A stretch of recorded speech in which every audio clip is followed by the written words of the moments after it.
The following program is rated TV MAL. It contains strong language and is intended only for mature audiences.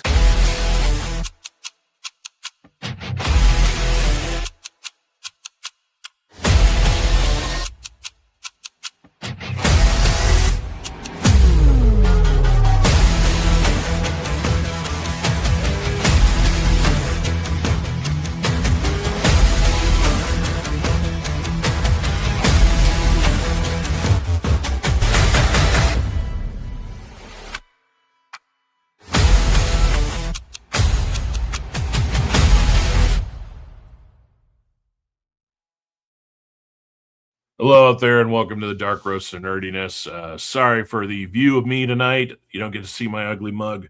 I am under the weather and the camera systems right now are in a box somewhere because I'm redoing the whole room. We are at episode 31. As you can read the title, No Plan, Engagement's Cafe. Out of the things that have happened in the last 2 weeks with the group, we decided, me and Shark decided that this show, we're just going to wing it. We're going to have fun. So if you want us to talk about some stuff, bring it on in. We're just going to kind of have fun tonight and take it easy like we used to do back in the days when we first started. Then there hasn't been a whole lot of super amount of news, but we are going to get into it. We got our usual panel here tonight. We got my co-host Shark, and as always, Walrus for joining us this evening. If you're out there, definitely give us a shout. We are live today on YouTube, Rumble, and Kick. So we'd love to hear from you. Let us know what platform you're on. Let us know if you're watching us on the vertical or if you're watching us on the normal stream. So to kind of capture up on a 2-week recap real quick of things, we did lose 2 people of note. We lost Roger Sweet during our 2-week stay. What's going on, Entity? Glad to see you, man. And we lost music legend David Allan Coe. Even though he's a controversial man, he did write one of my favorite songs, which is You Can Take This Job and Shove It. We do have some updated news on the fuckery over at Marvel, which has now led me to even have less faith in Marvel upcoming projects. So out of all the massive layoffs that happened at Marvel, apparently one of the people they laid off is Andy Park. For those of you that do not know, Andy Park was the pivotal Marvel Studios director of visual development and concept art. To name a few of the designs that Andy Park was a part of, as in he created the suits, he created the look, he created the vibe for the movies and the comics. Hela in Thor Ragnarok, Valkyrie in Thor Ragnarok, Captain Marvel, Black Panther, Ant-Man, Deadpool, Wolverine. He was pivotal in the designing of the look of the Avengers, Guardians of the Galaxies 2 and 3, Widow, WandaVision. I mean, this guy, literally every costume from phase 1 through 3, literally, this guy had a hand in. This guy was the guy that said, no, we need to change it. No, it needs to look like that. And that's who Marvel lets go. Seriously, Marvel. Come on. I did not know that. So Entity just popped in here, said the creator of Ed, Ed, and Eddie passed away. Yes. I thought I sent that one to you. You might have. The week it's been, it's hard to tell. Yeah. Yeah. All right. So let's see. On the local news of things, if you were in the Texas area, on June 6th, 2020, June 6th, at High Grounds Airsoft, Evike is holding their Airsoft Palooza from 9 a.m. to 4 p.m. Again, that is Evike Outpost at High Grounds Airsoft in Houston, Texas, on the 6th.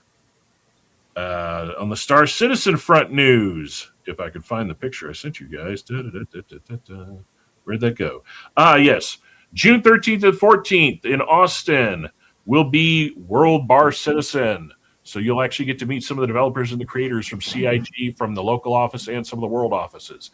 And if you're not familiar, they give away really cool shit. Yep. So if you are not a member on the Bar Citizen Discords, I would suggest finding a way to get on it, because that's how you're going to find out where it's at. I believe actually one of the things that they were looking to potentially give away was a sealed broken Van Duel spear. Huh. I saw something about that in the Bar Citizen tab. Yeah, they were talking about that. And then also ships and other stuff. And if you've never met a lot of the people that play the game and you want to actually meet some of the local people, it's a pretty good turnout. In fact, if you watch any of the YouTube channels like Ray's Guide or Astropub, most people don't realize it. They are here in Texas. You'll get to meet them because they go to all those events. I would go to the airsoft, but it's 6 hours away. Yeah, Houston for some is a little bit. Oh, only 6. Yeah, I'm about to say we've driven pretty further for some other ones. Oh yeah. News on the last time we were talking about how the DC's Lantern Show trailer got yanked from all the DC and Warner Brothers accounts. A little bit of information on that has come forward. Apparently, one of the songs those idiots used in that trailer, they didn't have the goddamn rights to. They got copyright struck. Speaking of copyright strikes, the Queefening is still on his rampage of shooting down any channels, allegedly, of people that talk crap about his ass. I guess, grifting as a diehard conservative Christian, and when you get found out that you're a fraud, just they don't handle it too well. Oh well, boo-hoo. On another note, I saw a little meme that came across my desk that made me giggle. Think about this for a second, ladies and gentlemen.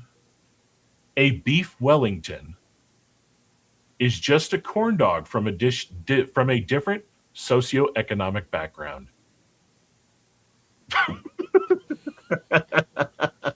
On the same front, whenever you eat sausage, you're just making sausage. Hey, like a good old movie with John Candy and Dan Aykroyd, just a bunch of lips and assholes. Don't like the look of the Odin. Hold on, whoa, hold on. What do we got here?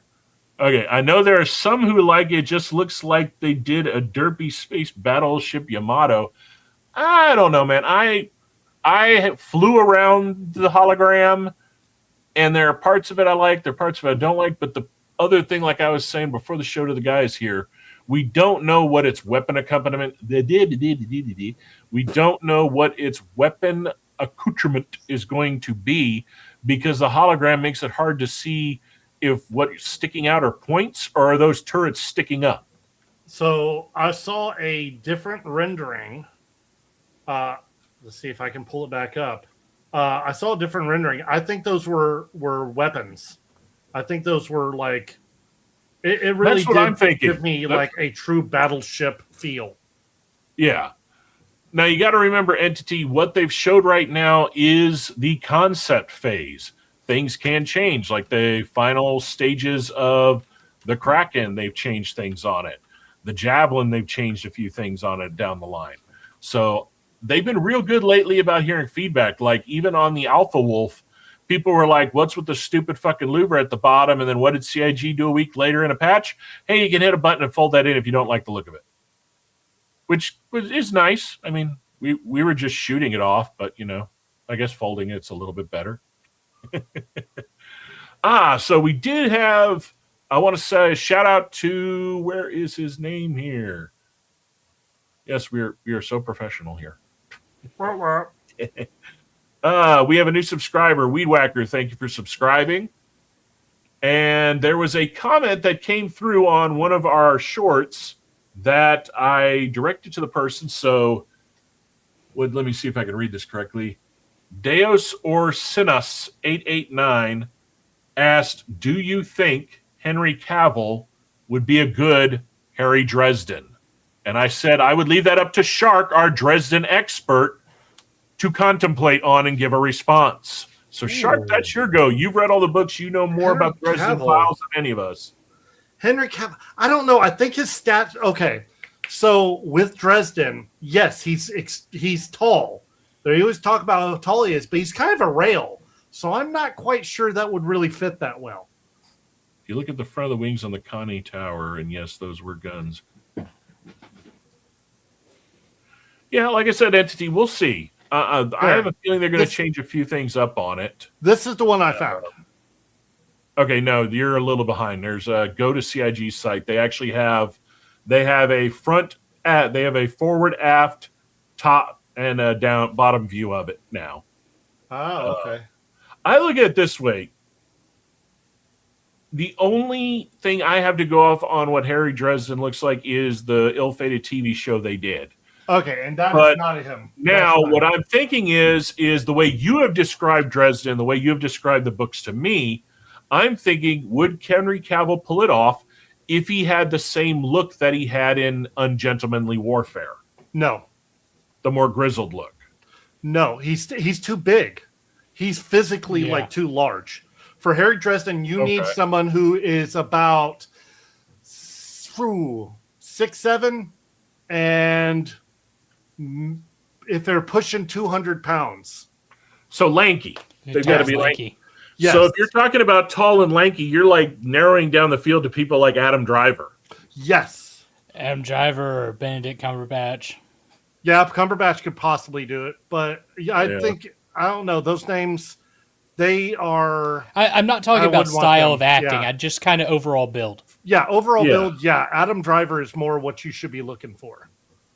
Definitely. Okay, so someone sent this to me the other day, and I wanted us to do a side-by-side like you set up that last time, Shark, because I'm curious, because I don't know some of these names. I know the characters they're referencing, but not the names. So somebody brought up a point that if Marvel Studios wanted to create their own team and basically, I'm trying to think of what team they were talking about. So if they wanted to do like a new X-Men team or go into like the X-Force style and keep it rated R, they have a list of people here. So go ahead and pop up a window first. Because some of these characters, we know what they look like. We don't need to look at the comics. I want to look at the actual actors that this person brought up. So the first one is their pick for Wolverine as the leader. Of course, the leader in the newer series. So to tell people the newer series characters are going to be this list. You've got Wolverine, Deadpool, Psylocke, Domino, Phantom X, Cannonball, Boom Boom, Warpath, and Sage. All right, hold on. Let's see. All right, we're going to pull this up. And we're going to... Who do we want? Okay, Brandon. And the last name is Sklenar. Sklenar or whatever. Okay. All right, so go to the middle picture with him in the shirt and the mustache. This one? Okay, I could kind of see that being Wolverine, but I don't know how tall this guy is. Honestly, every Wolverine person they pick for Wolverine, like... Until the Deadpool movie came out, and he said accurate Wolverine, and he jumps off the bar stool and he's little. That was the first time I actually saw Wolverine to comic book height. Well, I mean, honestly, I feel like Cavill would do a... Cavalrine is like there for me. No, Cavalrine is good, but if they're going to do a continue, like if they're going to continue all of this forward, they need to bring in new blood. Yeah, okay. This guy's got the build. Yeah, he does. Okay, I'm kind of shocked. Okay, what is he from? Look at his IMDb real quick. All right, let's see. Because the face I know I've seen somewhere, I just can't figure out where. 1923. Okay, that's what it was. He was the husband in 1923. Yeah, there we go. The one whose wife, spoiler alert, the one whose wife dies, he played the husband. Okay, that's where I recognize him from. Oh, the one that dies by the arrow? Yeah. No. Remember, him and her get married, and she gets tossed off the boat and all that. Oh, and yeah. And by the time he gets home, she dies like right as he gets there. He's basically the Dutton that keeps everything. Yeah. Okay, I can see him playing it. Deadpool, of course, stays as Ryan Reynolds. All right, so now the next one we're looking at is Anna, A-N-N-A, Sawai, S-A-W-A-I. She was this person's pick for Psylocke. Yeah, I can see that. Okay. Yeah. Yeah, it's good. Look, she's you know who she is. Oh, she's the daughter of Monarch. Yeah. Okay, yeah, I can see that then. Oh, okay, so Shogun too. Nice. Yeah, she was the one that was helping the British guy. The one that ended up dying spoiler alert, when the building blew up. She's on F9. Okay, I stopped watching Fast and Furious a long time ago. To be fair. What, you didn't want to watch? I'm sorry. You didn't want to watch Negroes in Space, right? Fieros in Space. Yeah, turning a Fiero into somehow a closed capsule vehicle that could handle the pressures of space. Because let me tell you, those movies have gone so goddamn stupid. It's ridiculous. Nothing says safe like a Pontiac Fiero. Hey, at least it wasn't a Pinto. No, the Fiero. I'm sorry, I'll take a Pinto. Pinto was a metal fucking body. The Fiero was completely fiberglass. But the Fiero didn't blow up when you hit it from the rear. The Pinto did. No, the Fiero. Yeah, but when they're going in space, they're not getting hit in the rear. Oh, it's still a goofy fucking movie. All right, so for Domino, they've got Mackenzie Davis.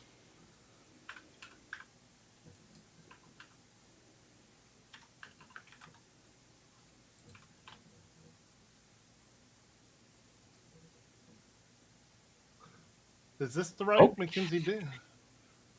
Yeah, it's right there, IMDb. Just click on the IMDb. Yeah, that. Okay. Okay, I don't know about Domino in the... I can see that as Domino. I don't know about Domino in the cartoons. I never caught up on her. Okay, well, let's put it this way. The chick that was in the Deadpool movie did good, but this girl actually kind of has more of the build of Domino. Okay. And I'm just going off of right there because she was in Terminator Dark Fate. That's where I remember her from. God, that was a horrible movie. Okay, Leo Woodall is the next one for Phantom X. So one of the things I don't understand is why they're doing all these recastings. Is it just that they don't want to get the same actors? They need younger blood if they're going to carry it. Yeah, basically after Doomsday, the Fox X-Men are dead. Their entire world is destroyed. So they're trying to figure out how to cast the X-Men for Earth Prime, for the main MCU Earth moving forward. And they're thinking their direction is to find younger people so that way you can get, a couple of damn years of movies out of them. Because the original people are just too damn old now. This guy looks like Josh from England. Yeah. I'm just trying to think of, okay, type in Phantom X. I'm trying to remember what Phantom X looks like. So it's Phantomex. F. Oh, I did put a P in front there, didn't I? Phantom X.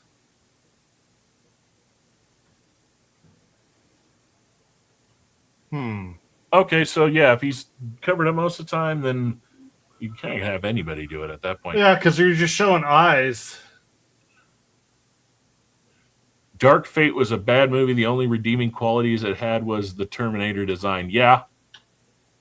Oddly enough, every Terminator movie, the Terminator designs and some of the robotic designs and some of the advanced weapons like Genesis and all those got really good. It was just, the movies themselves just didn't really need to be made. Okay. Right, so I got a quick hot take for you, though. The entire line of the X-Men and the mutant idea, if it just wasn't part of the Marvel story at all, I don't feel like I would miss anything. What do you mean? I would have missed Saturday morning cartoons. I'm saying like X-Men and then all the mutants, all like the whole storyline that has to do with that. If it just wasn't a thing, I don't feel like I would miss anything. I'm still not. I don't feel like it adds to the overarching superhero story of Marvel, of like the main Marvel. But it does down the line. That's the problem. If Marvel wants to continue into some of the better storylines, like Children of the Atom, House of M, Secret Wars, all the stuff coming up that they're planning, the mutants may play a major fucking part, and so do the Inhumans. I personally think the black liquid metal looks better than the silver liquid. Yeah. Well, you got to remember, too, they've also look at all the leaps and bounds made in CGI from the time of the T-1000 to now. I'm pretty sure if they could have pulled off the high definition and the different color coding that would have done the black liquid polymetal, they probably would have. Yeah, that was not even available back then. Yeah, they actually built the tech. So the guy we're looking at now, they have him picked for Cannonball, which I can kind of see that. I decided to type it up just because some of the names coming up are I don't want to try to spell it out. All right, so we've got Lizzie Green as Boom Boom. Okay. Now I can't remember. Wasn't Cannonball just a knockoff Human Torch? Kind of, sort of. And Boom Boom was basically a bomb version of Jubilee. That's what, yeah. You know, it's really funny. I saw an article earlier today, I guess it was a TikTok, and it was making the claim that Wolverine is the least unique character in all of Marvel. Who is? Wolverine. Is what? Least, what's the word I just used? Unique? Least unique. They try to... Whoever said that never read most of the major story arcs of Wolverine at all. No. They had a point, though.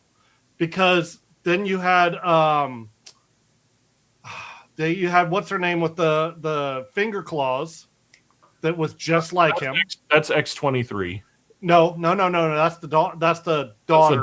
Sorry, you're thinking of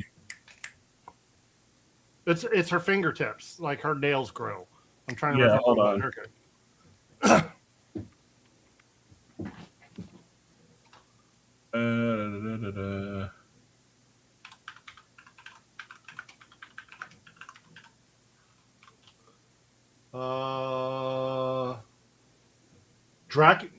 Lady Deathstrike. Deathstrike, yeah, okay. Yeah, Deathstrike. Yeah. So you've got you look at Wolverine, right? You look at Wolverine, his healing factor and his adamantium, right?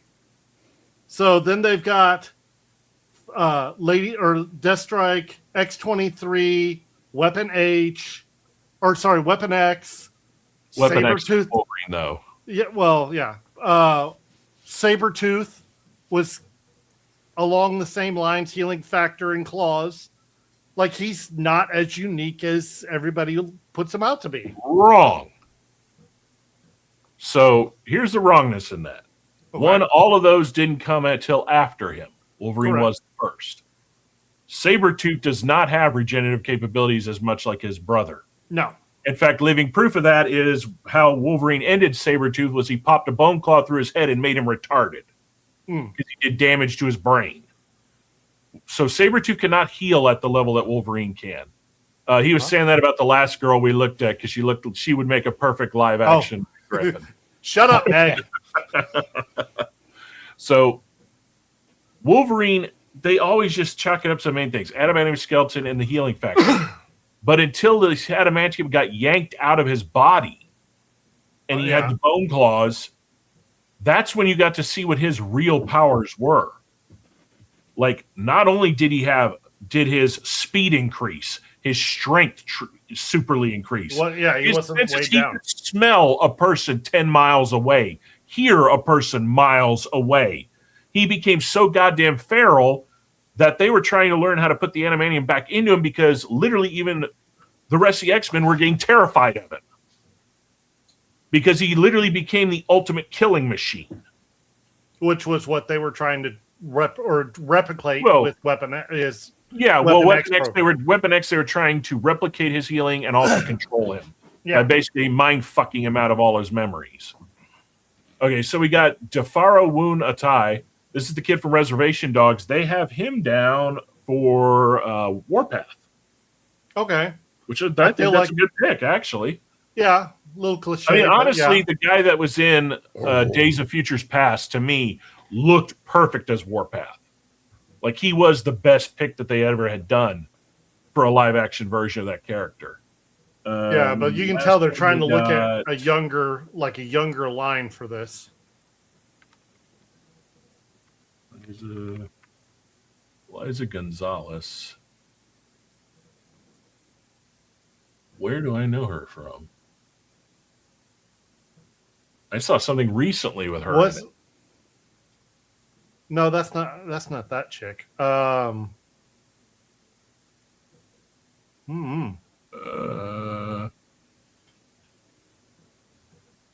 for who do Baby they want her for Carolina, Fast and the Furious could. Okay, here we go. Now, there we go. Okay. In the Gray. Oh, Ministry of Ungentlemanly Warfare. That's where I know her from. Yeah. She played the female spy in it. Okay. Okay, I can see her as Sage. Well, it's a pretty interesting list. I mean, if they're looking for younger people, they're looking for people that are not like, major hitters, like up and comers. That's a perfect good list, actually. Better than some of the picks I would have come up with. Huh. So yeah, let's see. So Daredevil finally ended the current season, and apparently we got like one person got the feelings hurt on our one of our shorts about it, and I thought it was hilarious because I named the short from Kingpin to Cuckpin, and they're all like, "Why wouldn't he cry? His wife just died." Meow, meow, meow. It's like, you missed the point, asshole. We weren't talking that he was crying because his wife died. We were talking about how the whole goddamn season 1 and 2 of Daredevil Born Again, all he's doing is bitching, whining, and crying. The guy who went from the Netflix show, who one would crush a dude's head in with a car door just because he looked at him wrong, and the fact that he would murder anybody with his bare hands just for saying the word Kingpin, went from that to this freaking whining, bitching little. Yes, this guy that literally, and the whole, oh my God, the ending, it is living proof Disney does not know how to write these fucking shows at all. Nope. They don't. Well, it's because they don't have fans writing them. Well, they went to all this fucking hard work to bring all the original people back, except the two main goddamn writers. So it's like, what the fuck, people? Yeah, very, very disappointing. Like, literally, I'm going to go back. I want to do a breakdown in the sense of I'm curious to see how many minutes of all the total watch minutes was Daredevil actually in his own fucking show. Because half of the episodes were filler fucking characters I didn't give a flying fuck about. Like, the only thing Marvel's got that they're working on right now that I am fingers crossed is going to be mildly entertaining is the Punisher one-shot, the special that's coming out. Because they finally released who the big baddie is for it. So when the Marvel Knights series of comics came out, Garth Ennis took the reins of Punisher. And he released the first couple of 20 issues was the Punisher storyline that we saw in the Thomas Jane film. So that was like the first 20. The issues after that, the Punisher went after the biggest mob family in the boroughs at that time, which was the Nucci family. And Ma Nucci literally is like as terrifying as Madame Gao was in the original Daredevil show. You see this little old lady, but then you realize she's super strong and scary as fuck. Ma Nucci is kind of that. She's like, if she's the female version of if like freaking Scarface, like every mob boss had a fucking daughter combined, that was her. And the whole Nucci family is going to be who he's fighting in that special. And if they follow even a fraction of the Garth Ennis storyline, it's going to be fucking good. Hopefully. I mean, so far, I think Bernthal's done a decent job. I think season 1 and 2 of The Punisher had their ups and downs. I think there was a lot that dragged out that it did. It was a pacing issue. It really wasn't casting, story, or the action. It was pacing. I think that hurt it. So, but I'm curious to see when that comes out, and I'm really glad to see that the Nucci's are kind of what's coming forward on that. So I just took a look, with the help of AI, and for season 2 for Daredevil Born Again, on average, Daredevil was in his Daredevil suit for an average of 10 minutes per episode. Of hour-long episodes. Yes. For a grand total of 67 minutes for the entire season. fucking entity. Nothing is more scary than a blind lady with a gun like in Deadpool. Yeah. Motherfucker! He grabs her hand, moves it over. It moves it over. Ah, shit. So did you also I still know love the look on her face. He's like when he's telling her that he hit a kilo of cocaine somewhere now. She's like, motherfucker. Oh, where? like, I had the cure to blindness next to a kilo. That was the best part about the last movie where he's sitting there going, where they're all nicknaming the nicknames for Ye. He's like, no, this is Disney. We can't say that anymore. They won't even let us say that. You mean I can't make a snow? We cannot make a snowman. So July of this year, new release of an SAO movie. Okay, what do you got on your screen there? I'm trying to let's see. More importantly, which SAO are we talking about? Are we talking about like? We're not actually talking still in? GGO. No. No. Are we talking like actual SAO, or are we talking the bullshit Post- spinoffs? Post Alicization. Damn, now I'm gonna have to rewatch Alicization because I can't remember how that ended. I will say one thing that I'm a little upset about is 10 episodes all we're getting for Free Run Season 2. Because if that's the end of the season, how that ended, I'm kind of pissed off because there's like no hang off or conclusion or lead in. It's just I was waiting to binge it. Well, I'm not going to give anything away. You know Okay. me. It's one of those that I'm just kind of like, compared to how many episodes we got in season 1 and how season 1 dropped in the sense of where it left off. I'm just kind of like, if this is where they're leaving it off, it's just kind of. I couldn't get What past the the first fuck? 3 episodes of the first season. It was so slow, and the only vibe I was getting was like, well, fuck humanity.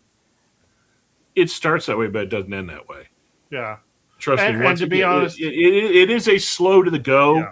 but once it does, it's really good. Free Run is very, very fucking good. It's at very character fireworky building. though. Very good at character building. Yeah. Like it really is. It's very much a firework though, because it's like shh, boom. Now, on another note, since this was one that Entity let us know about, Petals of Reincarnation. Yes. Holy boy. shit. Oh, dude, that thing's been awesome.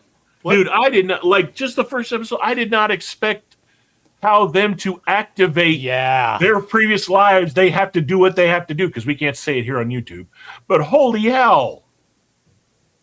Like, damn. I mean, and then, what's that? Now, what's that? Yeah. Yeah. That movement. Like, how much of it have you watched, Shark? None. I didn't know about this. See, I'm up to date. I'm I'm waiting trying to for remember. the next one to come out. Is it Netflix or HD Dive? I mean, High obviously dive. you're It's High talking about reincarnation, so Yeah, it's Petals of Reincarnation. okay, I see it here. I'm just pulling it up real quick.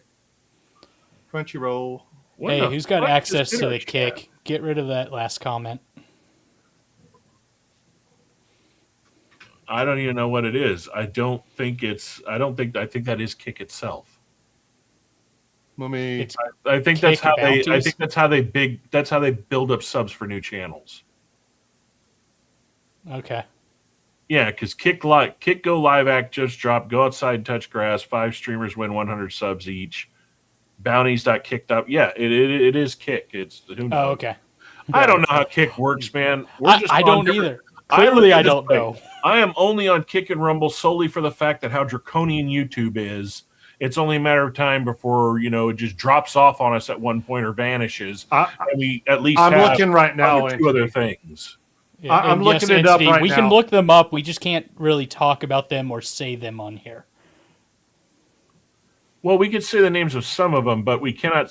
So, Entity, what I was basically referring to as you, me, and Walrus know, we cannot say the word of what they technically have to do to engage their powers. And some of the sinners we probably shouldn't talk about either. Well, Not that we can't. It just really the stem of reincarnation, huh? the let's go smile German one we can't. That's Yes. a name they don't like. Yeah, they don't like that one.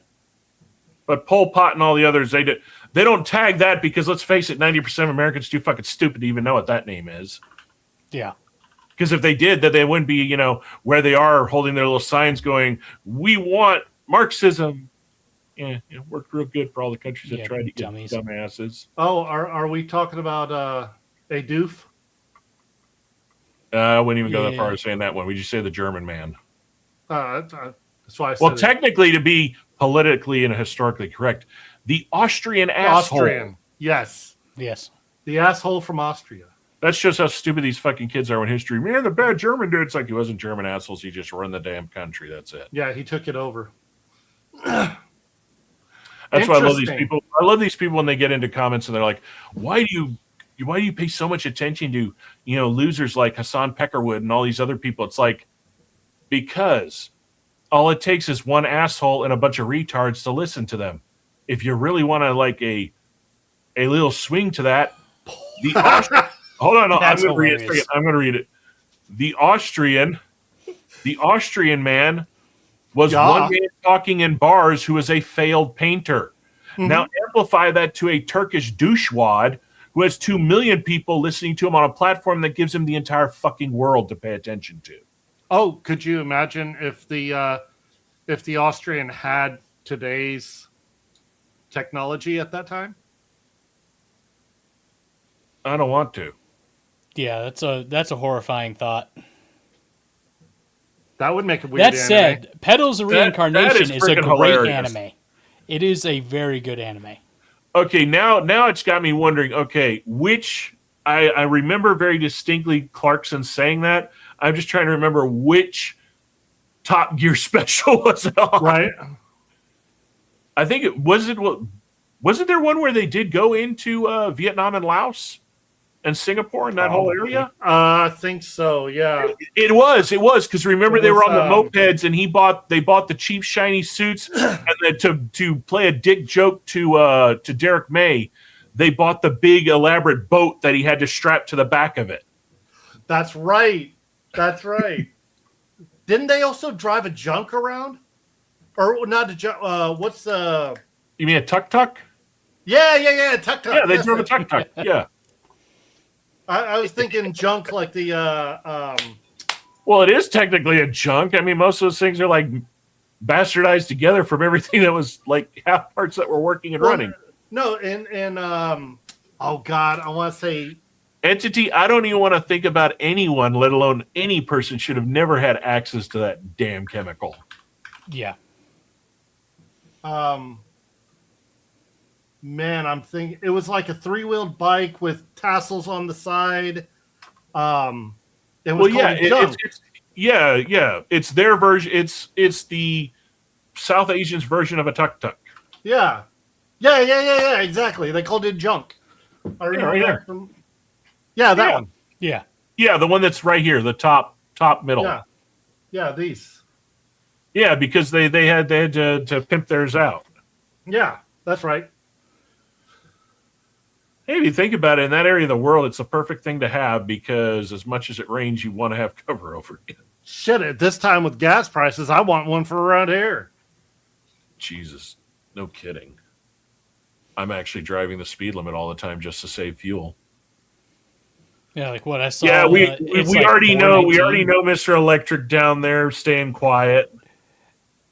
I just saying I was looking at the gas station today as I drove past in my Tesla at full self-driving and being like, oh, it's at 419. It was at 405 the other day. Drive. I cannot do that. I'm sorry. I know. It's not for everybody. I don't trust another human to drive for me. I sure as fucking ain't going to let a machine. Especially ones that have a bad habit of going off into lakes. Oh, look, police!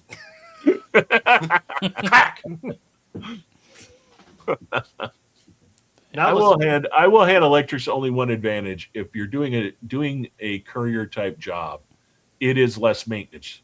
However, though, it is also subsidized that every 20,000 you're going to be buying new tires and adjusting the braking system. Or I'll rephrase it: you're supposed to. How many people actually do is a different story.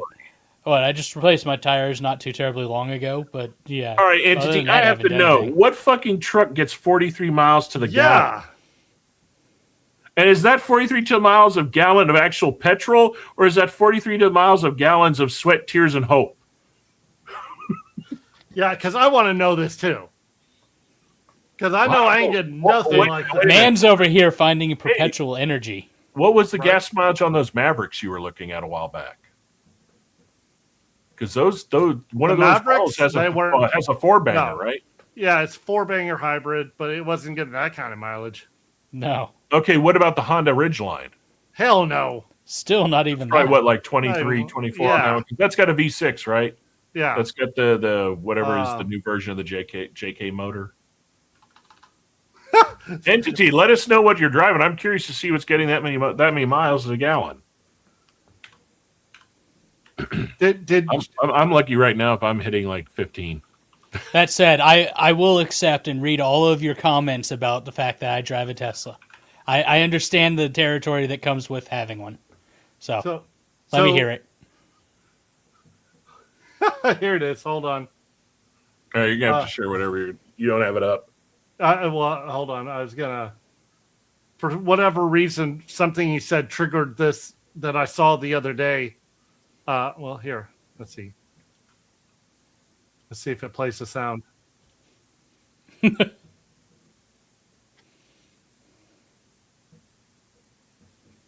What ain't playing the sound? But what am I looking at? Oh yeah, 2JZ motor. Yeah, I saw that the other day. Oh, Oh, Yeah, okay. He got back to us. Okay, he's correct. He can get that modified 350 Cummins turbo diesel. okay. Yeah. Yeah. I'm not arguing that diesel's done right. Yeah, you are paying though a bigger price per gallon, but you are going to get. Let's face it. The only reason You'll get farther. get a bad rap is because the dumbasses that buy a used one buy it from some dumb fuck that didn't take care of it. Well, with the 73, he's probably running biodiesel. Well, technically, on any of them, you can. Well, No. except the newer No, the new- ones. You Yeah, can't. not the new ones. Anything past like 2010, you can't. Yeah, that's because they got smart. They realized they had to appease their petroleum overlords.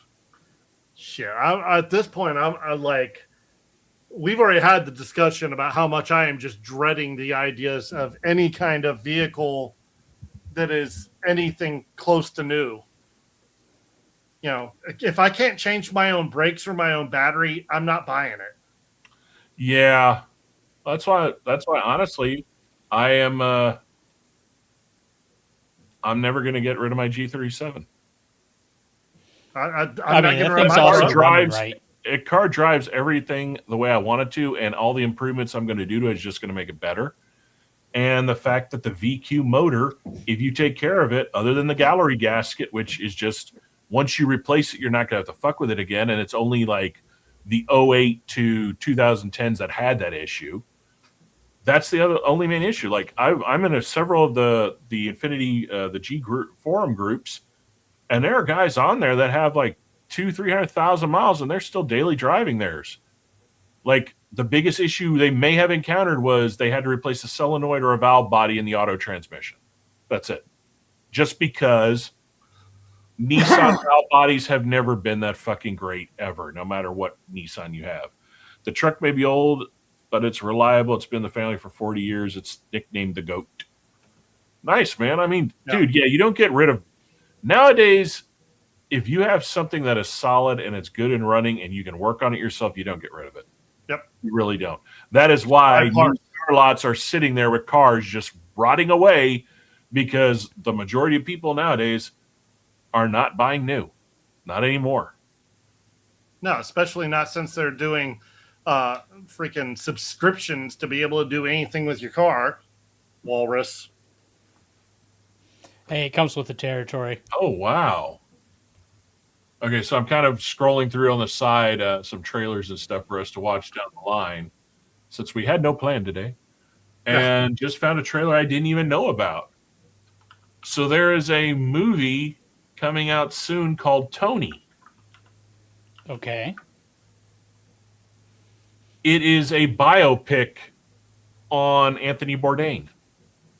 Huh. That'll probably be good. Curious to see Well, how I they should do say, that. who's doing it? Well, it's the trailer I'm finding is from Entertainment Tonight, and Dominic Sessa is the guy that is playing Anthony Bourdain, and then of course it's saying it's co-starring Antonio Banderas and a few other people. I may be Gen Z, but I do love my analog. Dude, everybody's loving analog. Dude, analog stuff, my God, is making a comeback. I wish I had held on to more of my shit because it's harder to get a hold of it. And two, I don't want to pay what I need to pay to get some of that shit back now. Right? Shit. Like what was it the other day we were talking about, Shark, about oh yeah, going back to getting a Blu-ray ripper so we can go back and recreate physical media of everything. Yeah, DVD and Blu-ray rippers. I want to get. I've got it. So I have an external DVD writer. But I wanna Well, get and a Blu-ray. bunch of the VHS. Yeah. Yeah, I don't have any more VHSs. Oh, no, I take that back. Well, I still have my original Japanese Sailor Moon Super S VHS. so I look at it this way. If they are arbitrarily at any point in time going to remove shit that you've paid for off of their platforms, Prime, that you paid for, then technically, if you don't own it, pirating it isn't stealing. Correct. Look at over here, man. There's some crazy, weird fucking. Okay, so this is something I was going to talk about because a lot of people are talking about how good this fucking thing is, and I haven't seen it yet. What do y'all guys heard about a horror movie called Hokum? HOKEM? HOKUM. Came out on May 1st in the theaters. Nothing. Because apparently the people that have seen it, like, it's getting some really damn good reviews. You know, in fact, since I got it right here, let's take a look at this thing, because this already dropped. So I'm curious to see. Oh, now we going off the rails, watching a trailer at the beginning of the show. We're not at the beginning of the show. We're in the middle of the show. Okay, I do what I want.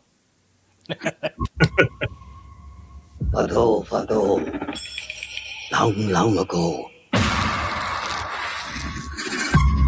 deep in the woods, there lived Oh, Weapons of Barbarian. Holy shit.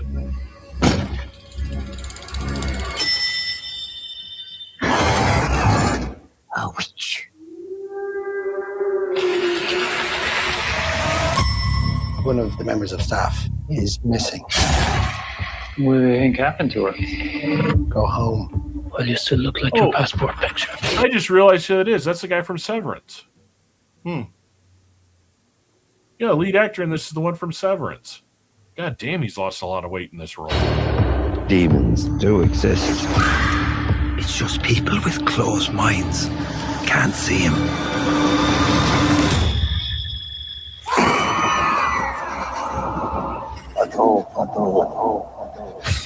Long ago. Who's that? What's happening? Get me out of here! Long ago. There lived a witch.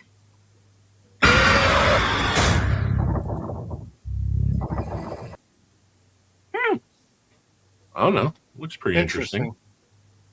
I like trailers that don't give you all the scare points. I like it when they just get a little creepy and kind of get under your skin like that and leave a lot. Too many trailers nowadays give you everything. I don't want to know everything.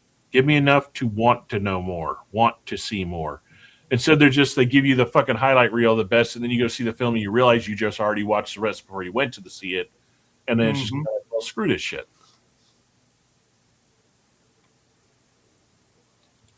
Well, y'all want to take a look at this one, Tony? Because I'm kind of curious about it. I had not heard anything about this, and I wonder who they get I to am play a him. massive Bourdain fan. Like, I have all of the books that he wrote, and I watched every season of No Reservations. Oddly enough, though, how he ended everything was not a shocker. The man was, go figure, depression and drugs, not a good combination. And then you look at the girlfriend he was with, she's a fucking total nut job. See, I didn't watch as much of his stuff. I was more watching like Alton Brown and stuff like that. Yeah, but see, if it wasn't for Bourdain, Alton Brown and all them wouldn't have, like... I know. I'm not saying that he didn't have his place in the... I didn't watch him as much. So, do you have any clue who his partner was? No. Do you know who Asia Argento is? No. Okay. Did you ever see She was in Triple X. Triple X? She was the chick in in the Triple X film. The one that helped him in the end. Yeah. Okay. Also, if you ever saw the what was it? Land of the Dead, where they're all in the rich tower and everything, and they have the train that they created that kills the zombies. She was also, go figure, the crazy chick in that movie too. Yep. She loves playing crazy chicks. Go figure. She was in Marie Antoinette. You mean she actually played in a movie of a role that the historical figure is probably less crazy than she is? Right. She was also in The Last Mistress. Yeah, she was also in, she played the mother in the one movie that Marilyn Manson was in. The Heart something. Yeah. Yeah, she played the abusive mother in that movie. Drifters. Yeah, now it's going to bug me. What's the name of that? Check out the name of that movie. It was Asia Argento and Marilyn Manson.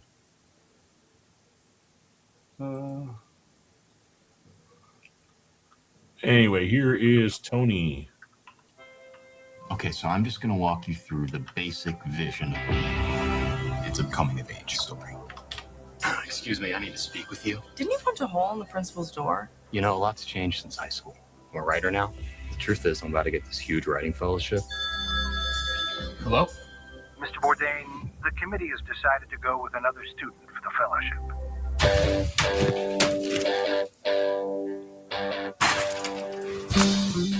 Hey, Shark, look into what entity, if there's a horror movie coming out called Yeti. I looked at that a minute ago. We open Wednesday to Sunday. Start at 11 a.m. Time is it? That means that you are here at 10:45. 11 is late. Welcome to being a chef, Bubba. You know, I can cook too. The kid said he's a cook, chef. I'm actually not a cook. I'm a writer, but I said I know how to cook. Oh, I'm sorry. I didn't understand that. I see. None of that was I don't care, Tony. Are you a good guy or a bad guy? Let me teach you this. This is how you open an oyster. I ate these in France when I was a kid. I said they taste like the future. I was reminded every measure I got on fine with modern living. This guy, he's like a master chef. And the world still so wild. What I'm trying to figure out is who is Vendetta supposed to be playing? Because I'm trying to think, I'm trying to remember who Bourdain started with.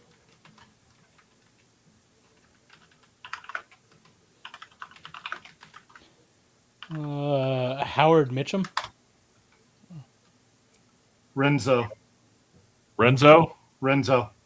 Okay, that's who Vendetta. Renzo Gracie. Yep. Call to me. We're going to start with this is special. Every Friday, something fancy, but not pretentious. Something sexy makes you want to, you know? Something only you can do. I was lost, I've been kept. This is insane. I know. What's this? That's for you. And the world still so wild. Call to me. If anybody asks, I'm not a writer. I work in the kitchen. Sorry, what is your name? Anthony Bourdain.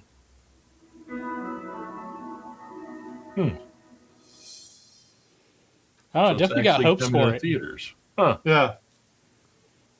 Okay, Shark, what did you find out on Yeti? So it looks like what was it The Rock did with the monkey? Oh, the rundown? Yeah, rundown. Was it rundown? Anyway, yeah. It basically looks like they're doing a Yeti version of that. I don't know if that's the one that Entity was talking about, but there's a couple of different ones named the Yeti for 2026. Okay, anything narrowed down by actually saying horror movie? That's what I was looking. I think that's this one. Are you sure what you got? Ad stage. Monster film directed by Glenn Galleron. The Oil Tycoon. Falls back to Spirit Without a Trace. Theatrical release on April 4th, 2026. Yeah, but It's I hadn't heard of this. Called The Yeti? Yeah. Let's see if they've got... But then I found this Yeti with Dwayne Johnson. And yeah, I don't think Entity was talking about that. yeah, I don't think that. Okay, so I don't this think is that's what gonna I be think a he's horror. talking about. So this is Joe Blow Horror UK. So let me share. Let's bring this one. Take a look. Like it's already out. So I'm kind of curious because some of the people I follow love talking about horror movies. I'm wondering why this one's kind of flying under the radar.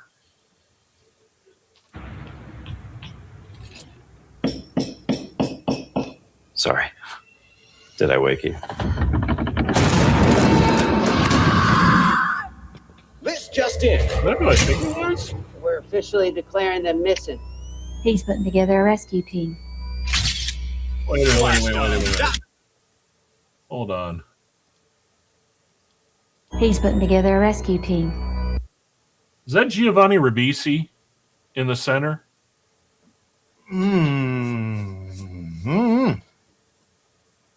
Let's see. Oh, you're all good, Hunter.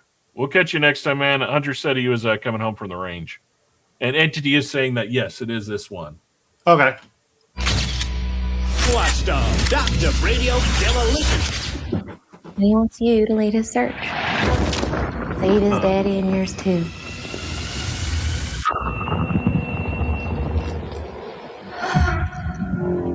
I can't wrap my head around it. Volcanic poles can be blamed for all sorts of things.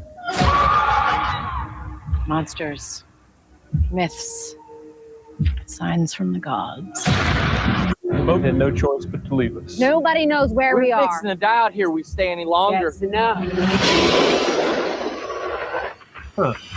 You hear that?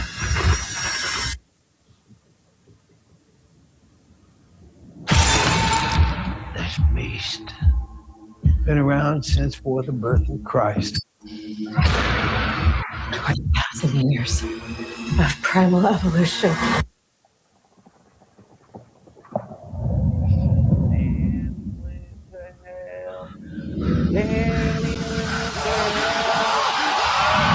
Who is that? Oh, shit. Everybody away from the window.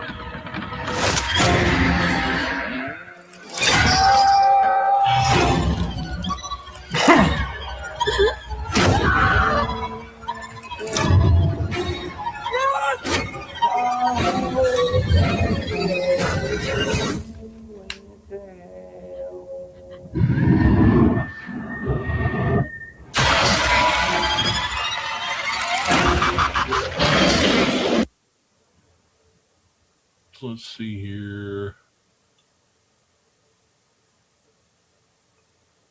Keir Wallstrom, Jennifer O'Neill. Oh, sorry, it's muted. Oh, you're Remember good. as we were talking about, trailers that give us everything? I feel like this trailer gave us everything. Yeah, I agree. Yeah, sadly. No, it might be really good to like stream on a random Wednesday night, as you're some in the background. In the background, or because you ordered, the triple large Papa John's pizza and you're just hating life.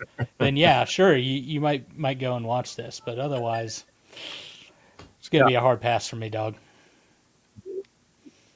What do you say? Absolutely am. That was a good one. Was that? Oh, okay.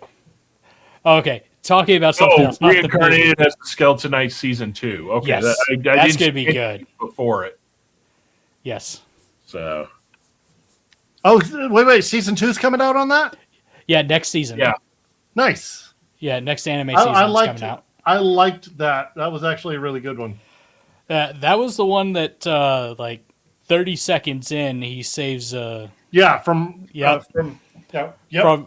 a thing.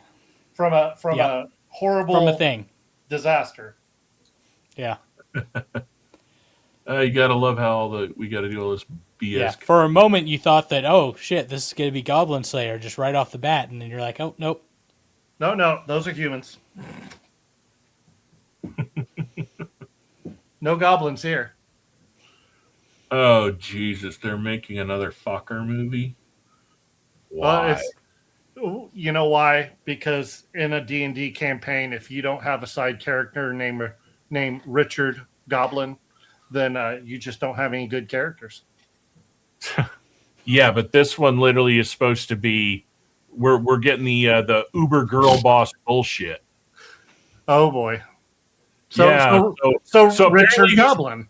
No, so apparently who's marrying into the family is 20 pounds soaking wet Ariana Grande, and she's supposed to be like as hard as the ex-CIA De Niro, and of course, I saw that. The cuckold bitch again. How can she play that role when she's looking like Skeletor right now? Who knows? Hey, we were covering this. Skeletor's not the bad guy. I didn't say she was the bad guy either. I'm just saying, she could play Skeletor. Well, since we're on a roll with freaking horror movies, this one dropped between our 2-week period.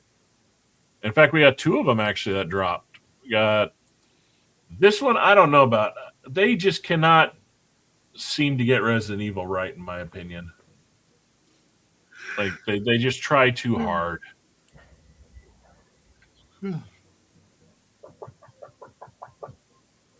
Hello? I had a little bit of a problem on the road. I was wondering if I could use your phone. Hello?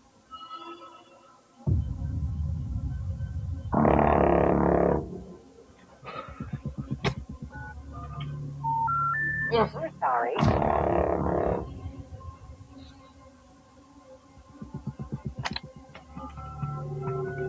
It's funny, like all these movies, the crew people from Weapons and Barbarian are like the one they're picking right now. Those are the it people for you want to try to freaking scare I'm people really out. Sorry that we got disconnected earlier, but some things have happened.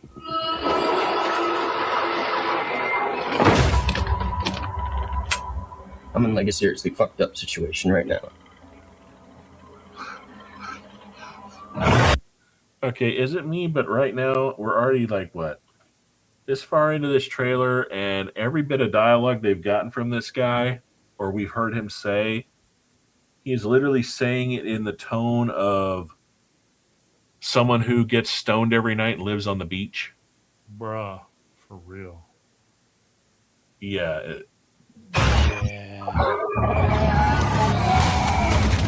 And it looks like there's a chance that we might not get to talk to each other again.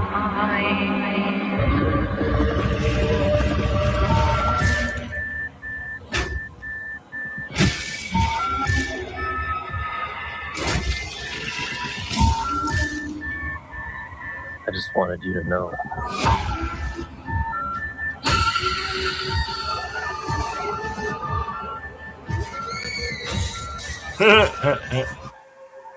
That's pretty cool. I like that.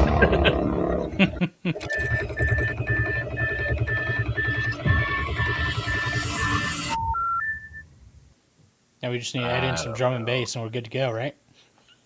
Yeah, no kidding. Right. He sounds like Ryan Gosling if he was high. Yeah. That's what I'm saying. The delivery is just like, I don't know. And then also that can also come down to just like shitty writing too. Bad execution and shitty writing. That everything out of that, nothing of that gave me evil like Resident Evil. Like, why the fuck are we in a farmhouse out in the middle of the boonies and everything? Why? Like, I don't understand. They always want to keep making Resident Evil shit. All the way down to the very first ones with Mila Jovovich. Yeah. Nothing Those about were that screamed. entertaining. Nothing about that screamed Resident Evil to me. That could have just been a generic slasher killer. It comes down to if they want to revamp and re-kick off Resident Evil and just restart it.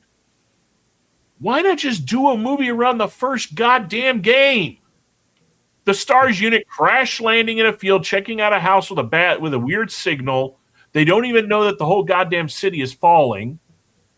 And they enter into this house and realize that they are in the epicenter of whatever the fuck this crazy shit going on is.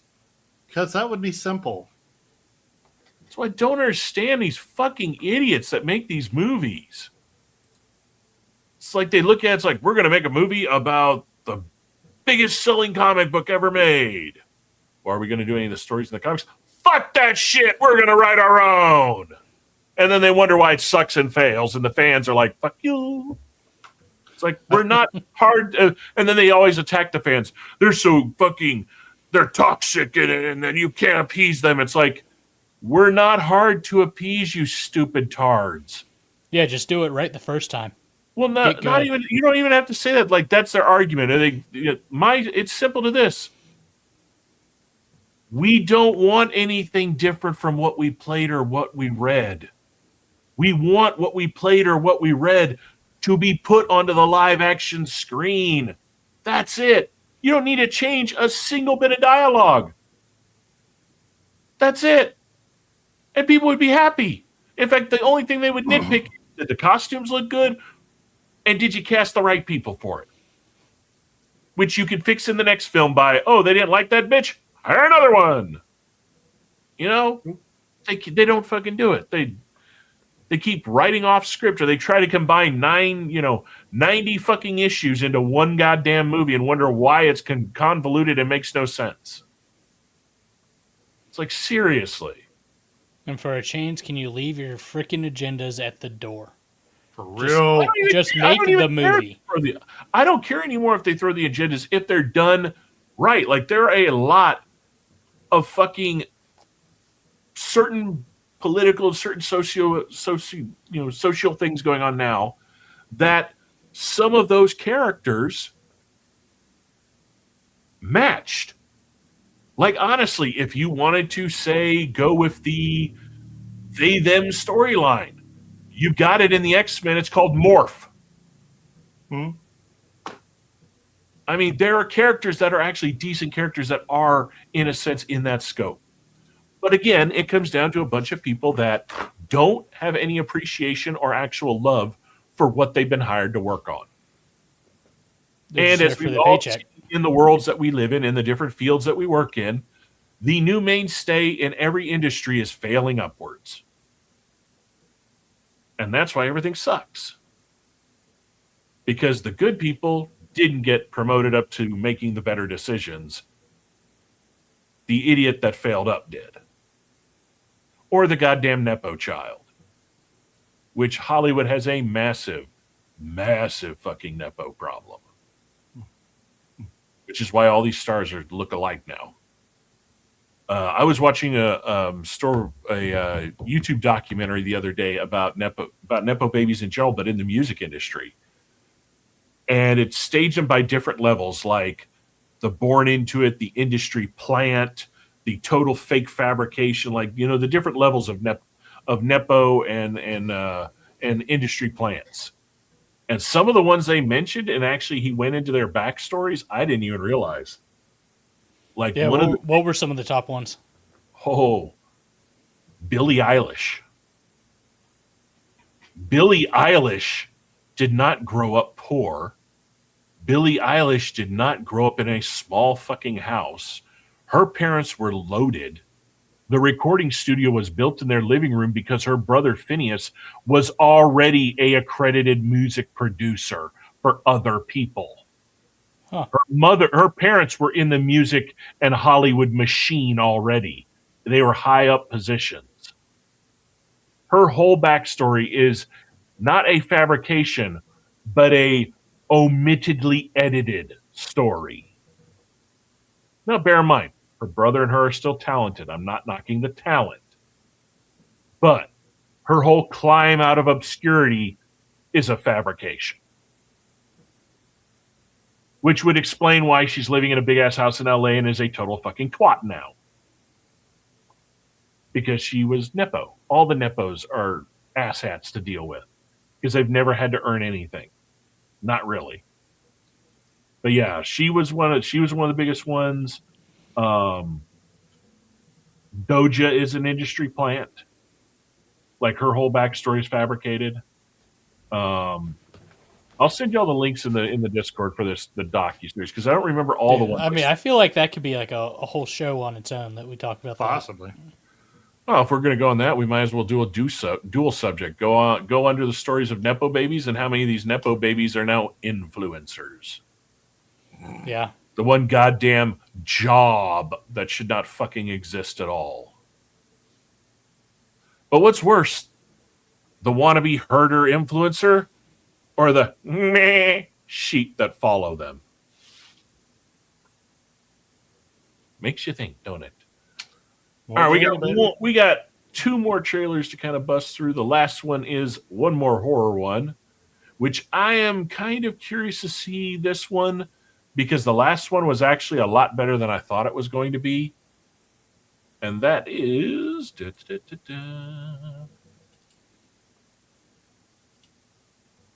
Evil Dead Burn.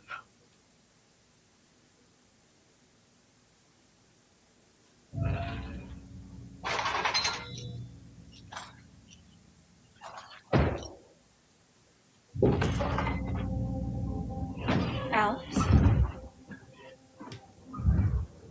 What's wrong? What happened?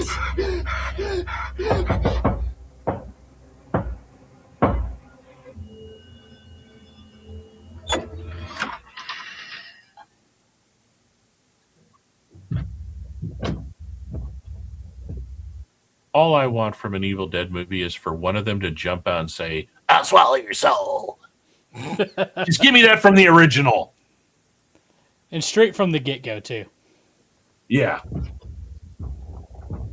However, I will say the last one was a lot better than I thought it was going to be, especially the damn cheese grate. Oh, damn. Especially the cheese grater scene. Oh, dear. Found you. Hey! William, my sweet boy. I would give anything for us to be together again. My grandfather believed. Just like a monkey's paw type deal? What now? Is this like a monkey's paw type deal now? You don't know Evil Dead? You've never seen any of the Evil Dead movies? I have not watched them. Like Bruce Campbell, like Ash versus the Evil Dead, Army of Darkness.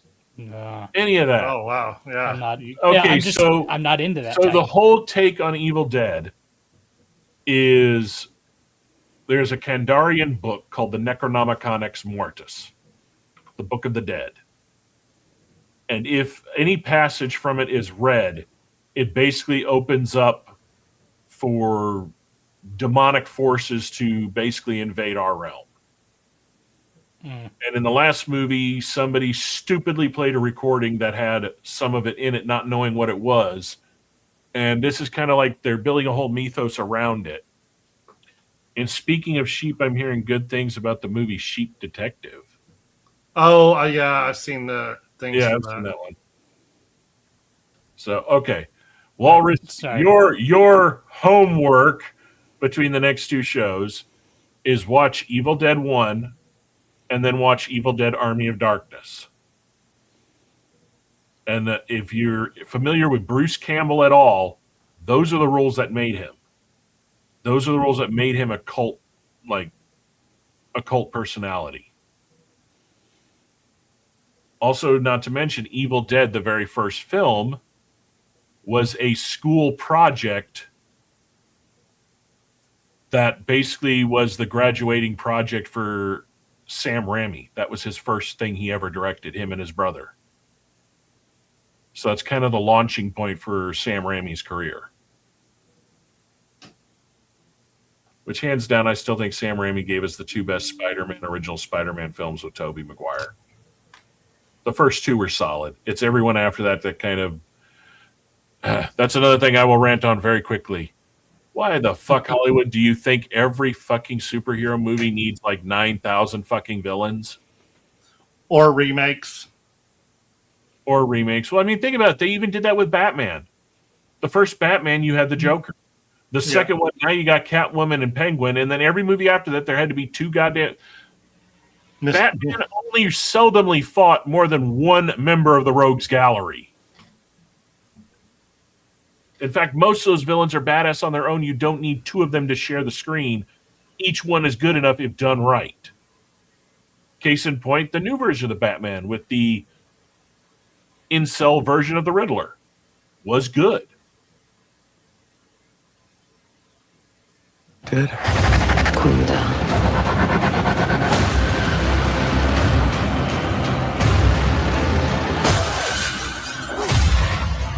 The whole family can be reunited.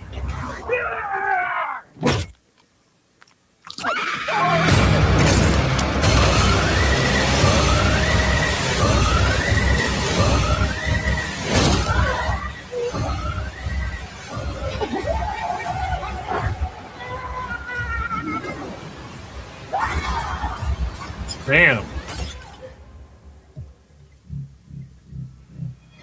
Cheers to your perfect family.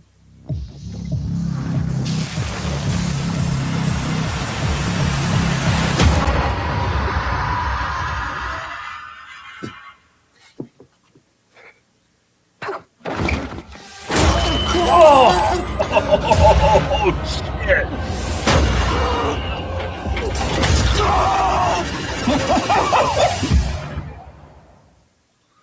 Damn. Okay, that's looking better than the last one. Shit. Damn. I don't know. Y'all just have to tell me about it. That's not my bag. I love movies like that.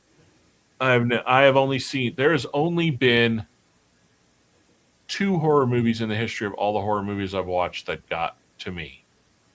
The first one was the very first Nightmare on Elm Street. And that's because I was like in middle school when it came out. Let me see. Yeah, we may let Entity. We may let Shark go full tism on that when all the files drop. Because oh yeah, that's gonna be a while. It's funny, some of it's interesting, and some of it you're just kind of like, what the fuck? But all it is another mass distraction. It's the magic trick of the month. Look at this. Well, don't look over here. Yeah, Epstein files. What are those? So, hold on. Speaking of Epstein files, I saw something. I saw something the other day that took me off guard. Evidently, season 1 SVU.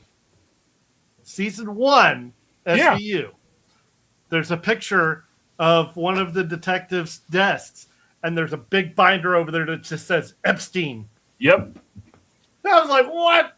There are several episodes of SVU that reflect the things that were exposed in his New York property. Now, of course, you don't use his name or anything like that, but you can tell, like, there's this whole story of a girl getting assaulted while giving a rich man a massage in his private residency. There's a whole bunch. SVU is one of those shows that every story they tell is based off of actual cases. They just change specific details. So, now, as I was saying, the only second movie that ever got under my skin was Ringu. For some reason, Ringu, which is the Japanese version of The Ring, Yeah. I did not want to sleep in any room that had a fucking TV that first night.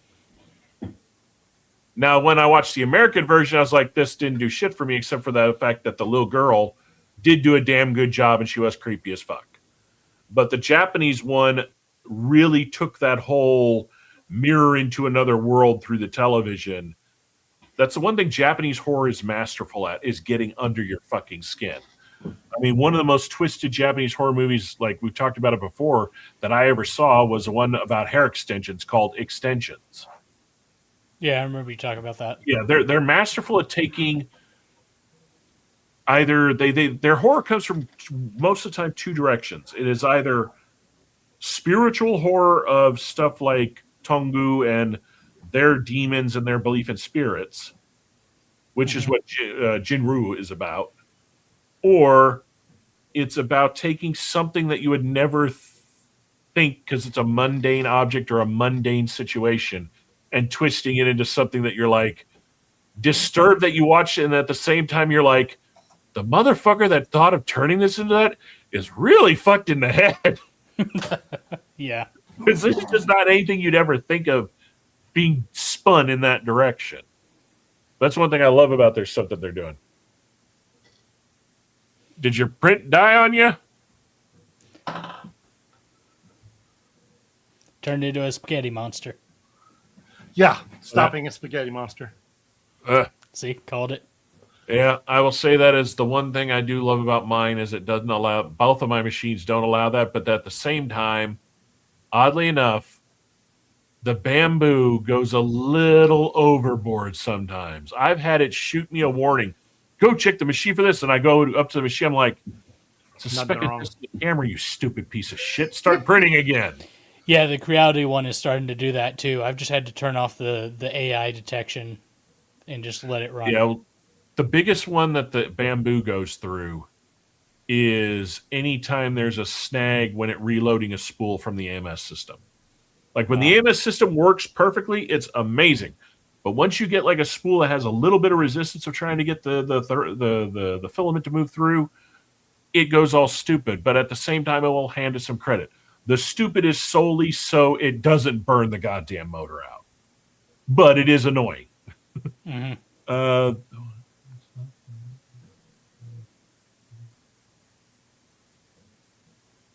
Okay, wait a minute. What entity are you thinking? It didn't mess you up, but it did make me think. You're talking the kinds of people there.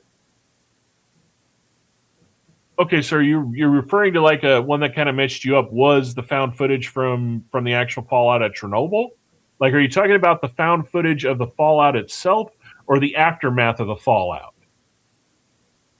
Because there's like that I know of like 3 different things which relating around Chernobyl. Hell, the one I just watched that was very well done was the one on Netflix talking about the new documentary that came out about the Fukushima disaster. Yeah, that one was good. Like that one had a hell of a lot of footage I didn't even know existed. And man, it's funny how Japan, as much as I love their level of honor, respect, duty, and all that, sometimes it goes stupid. And for the people of Japan to treat the men that stayed there with disdain, they didn't build the plant with its flaws. That was TEPCO, the company that built it, not them. It's like the whole reason Japan didn't literally go through another Hiroshima level event was of those men who stayed there, monitored it, kept everything from failing even worse, knowing that they ran the good chance of never seeing their families again because the radiation levels are so fucking high. Yeah. Oh, and then the Japanese government trying to cover up about it as much as they could. Oh yeah.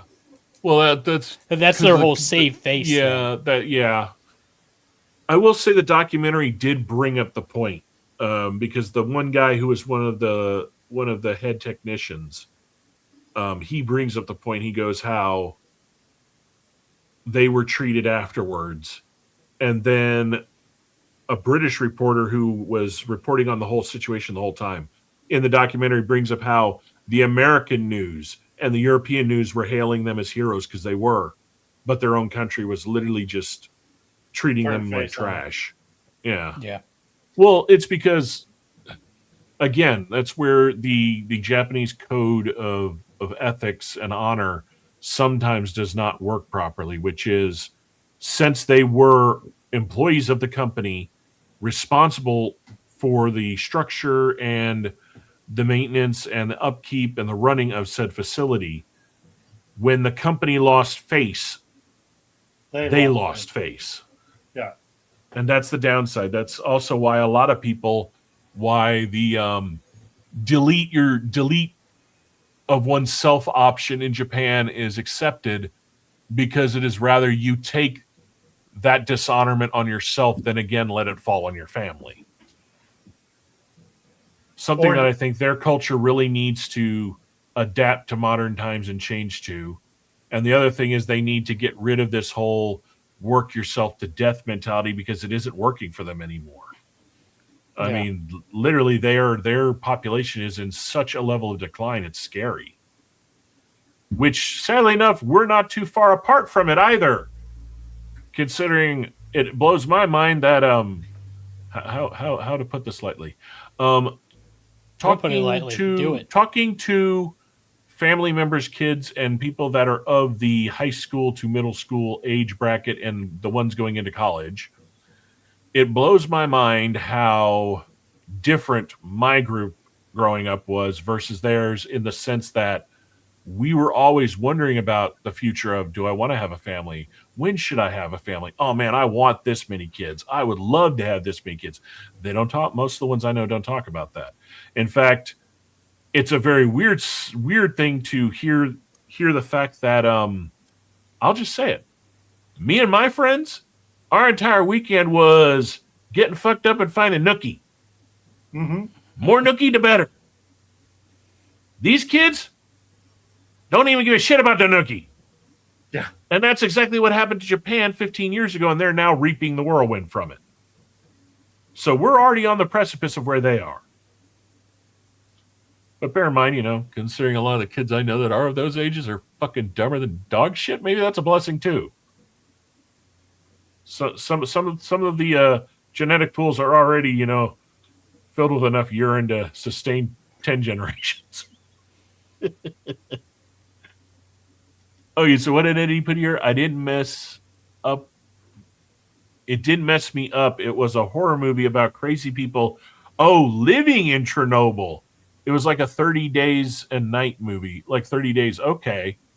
Huh. I haven't heard about one. I'll have to look into that. That's got my interest piqued. But it did make me think that crazy people were living there. Okay. Well, I mean, there's so many residents that still decided that they're just like, you know what? Fuck it. We lived here for so long, we're not leaving. And then just continued to live there. And I won't say they're fine, but they lived. Yeah. Well, there are people that also lived. There are people that chose to stay within the realm of Fukushima that they didn't quarantine. So like you have, I think it's a 12 or 20 mile perimeter around the facility that nobody can go through. It's an exclusion zone now. But there are still people that live right past that. What did he put here? Bad. Yeah, it's funny. You would not think that South Korea is worse than Japan in that entity, because all their TV shows and their news really don't show shit about it. It's until you actually get on to YouTube channels from there where people are actually just talking like we do, and then you hear them tell their stories, and you're like, oh, they're seriously fucked right now. Yeah. So we do have one more trailer to get into. They did drop the big trailer for The Odyssey. Ooh. Now, I am very optimistic on this movie because if some of the things that have been coming through the rumor mill are true, I don't see how this story is going to work. How can you have the story of The Odyssey if you take out most of the magic and mythos of the gods? They're doing what? What?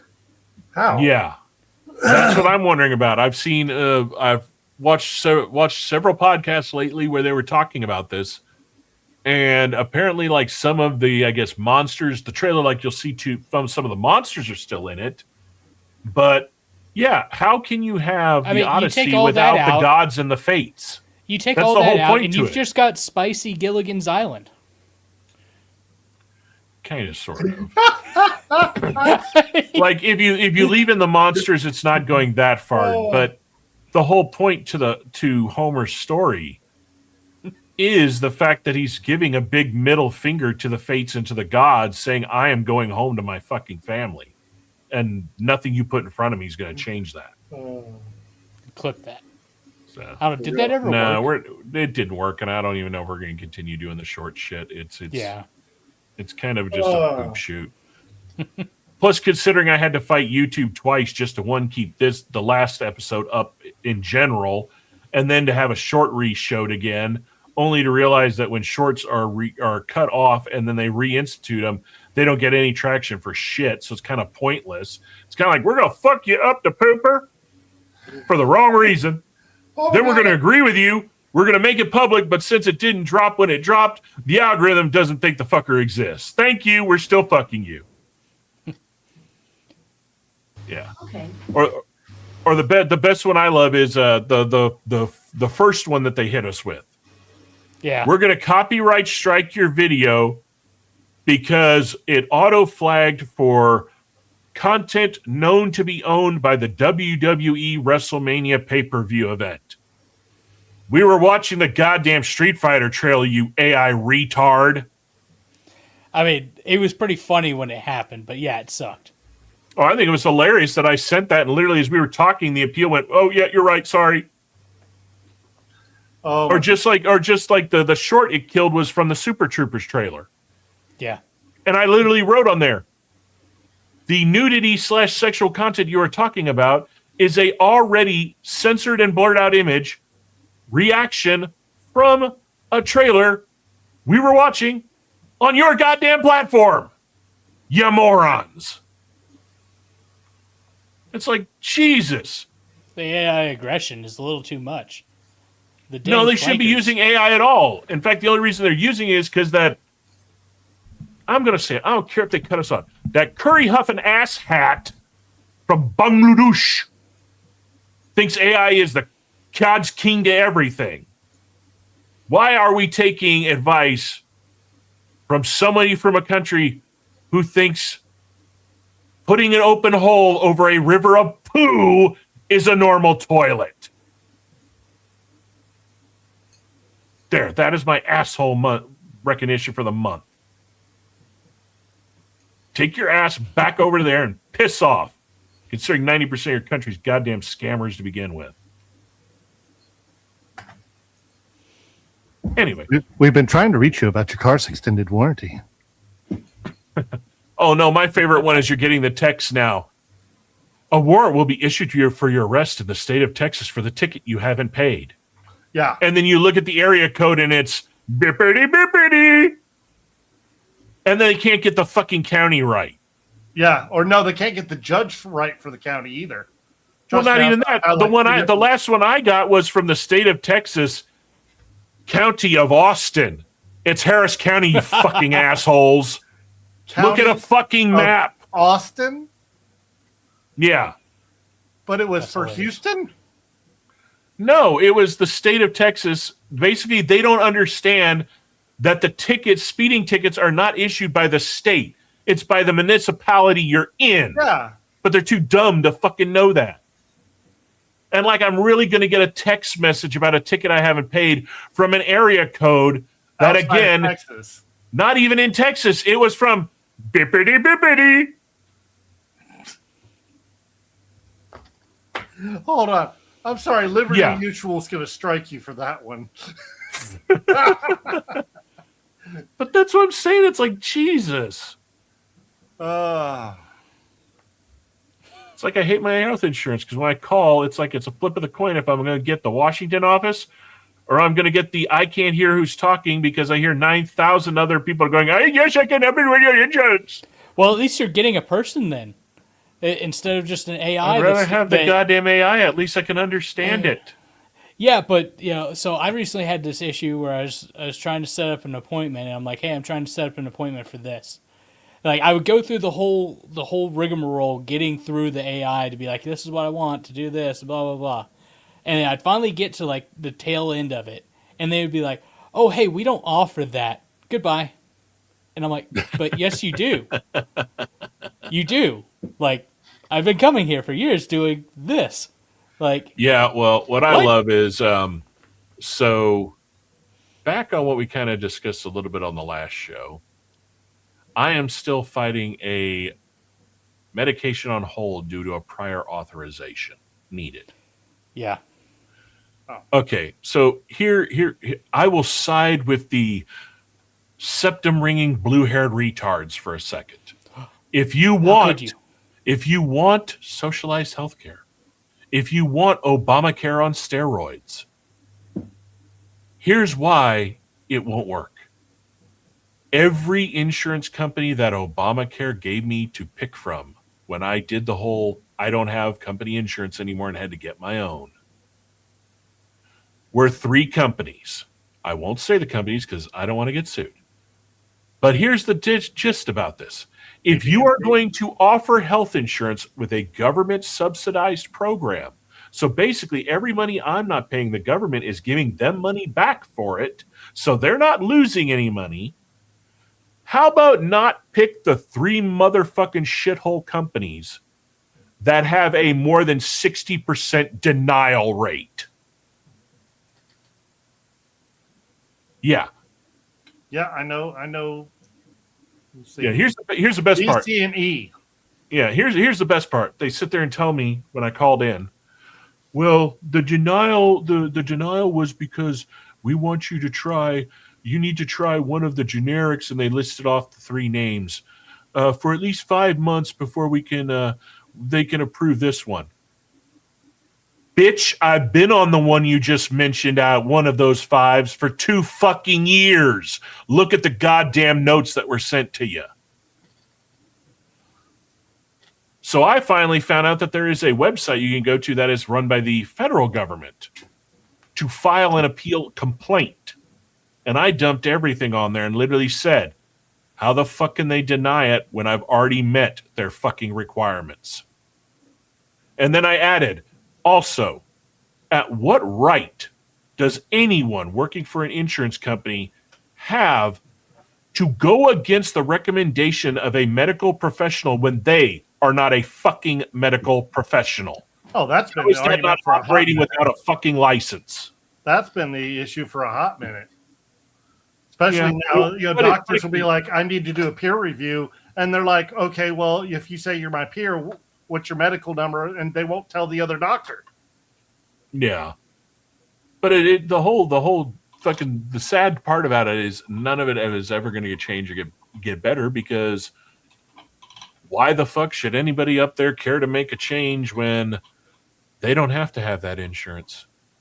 Those cocksuckers get the best for free forever because we're dumb enough to keep saying, yes, use our money to do it. Which is why, again, people, I stress, fuck paying your taxes. What are they going to do if 80% of the country says fuck off for 1 year?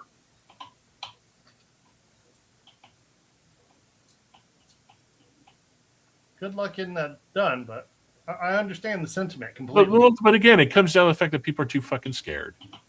Again, it comes down to the old statement. People should not be afraid of their government. Government should be afraid of their people.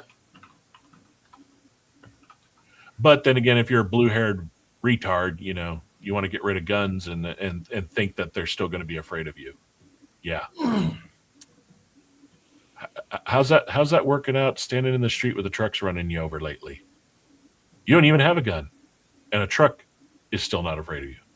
What's really funny is the Supreme Court ruled that income tax was unconstitutional back in the late 1800s to early 1900s.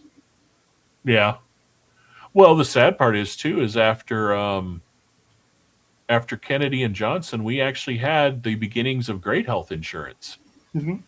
It wasn't until Tricky Dick came along that it got all fucked up, and then Hillary Clinton fucked it even worse. Oh yeah. Yeah, it was that dumb bitch that gave everybody the idea of what fucked the industry 10 ways to Sunday. 3 little letters called HMO. Yeah, you ever want to hear about that? Just let my mom go off on about that shit. She's in the insurance field. She can tell you how bad HMOs fucked everything. Oh gosh, yeah. So on a note, we'll go to the apparently trailer of an Odyssey that is God-free. That is Greek God-free, which I'm still trying to figure out how that's going to work. Spicy Gilligan's Island. Considering, wasn't it? Which god was the god that was trying to fuck him up the ass the whole time? Was it Calypso? No, wasn't it? It wasn't. Was it Athena? Yeah, I think it was Athena. Really? Or was a couple of them, wasn't it? Yeah, it was a couple, but Athena was. Hell, I'm trying to remember. Which is weird because I think Athena is supposed to be in the movie, and if I heard correctly, it's Zendaya is supposed to be Athena. Interesting choice, but okay.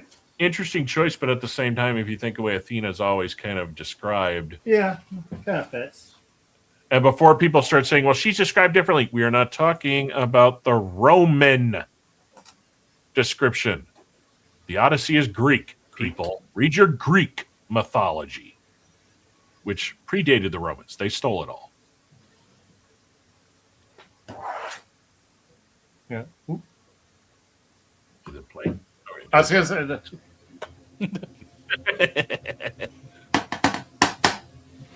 Tell me what you remember. A wife? A son. And then what? We won the war.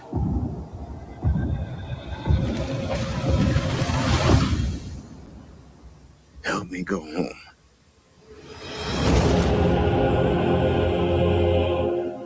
This is a household waiting for master. I want you to choose me. Ithaca's king is coming back. No, he's not.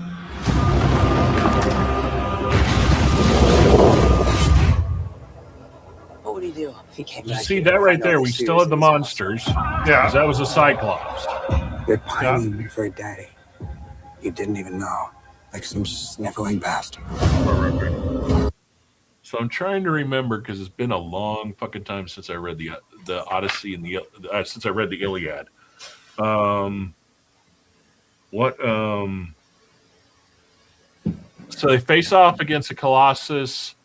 Yeah. Don't they also get hit by the sirens? Yeah. Odysseus at the mast. And then don't they also get the whirlpool made by the Kraken?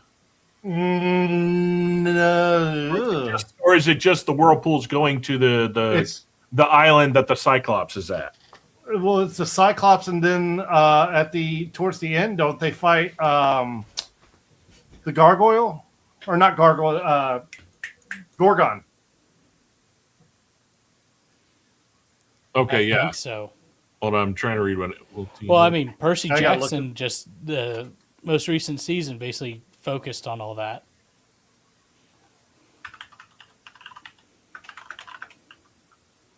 Okay, I'm reading what you said, Inti. I'm trying to get it. My brain is like not wanting to. Chimera, Gorgon, Centaurs.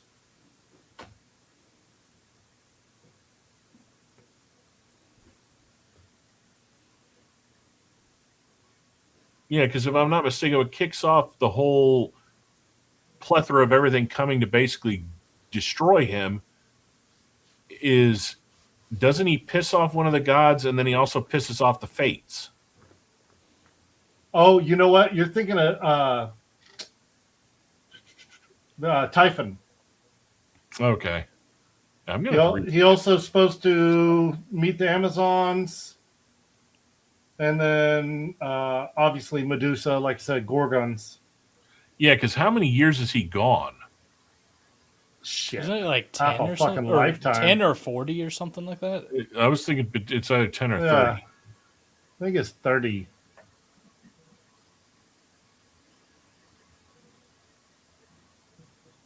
So okay, maybe y'all read what Shark. Read what entity set. See if you can maybe make a little bit more sense of it. Well, hold on. Let's see here. Let me pull up. Wolf, do you know how little that Nero's they're Nero. down to the Nero's they're Nero. down? Yeah, Greek pantheon, the Roman superior geeks.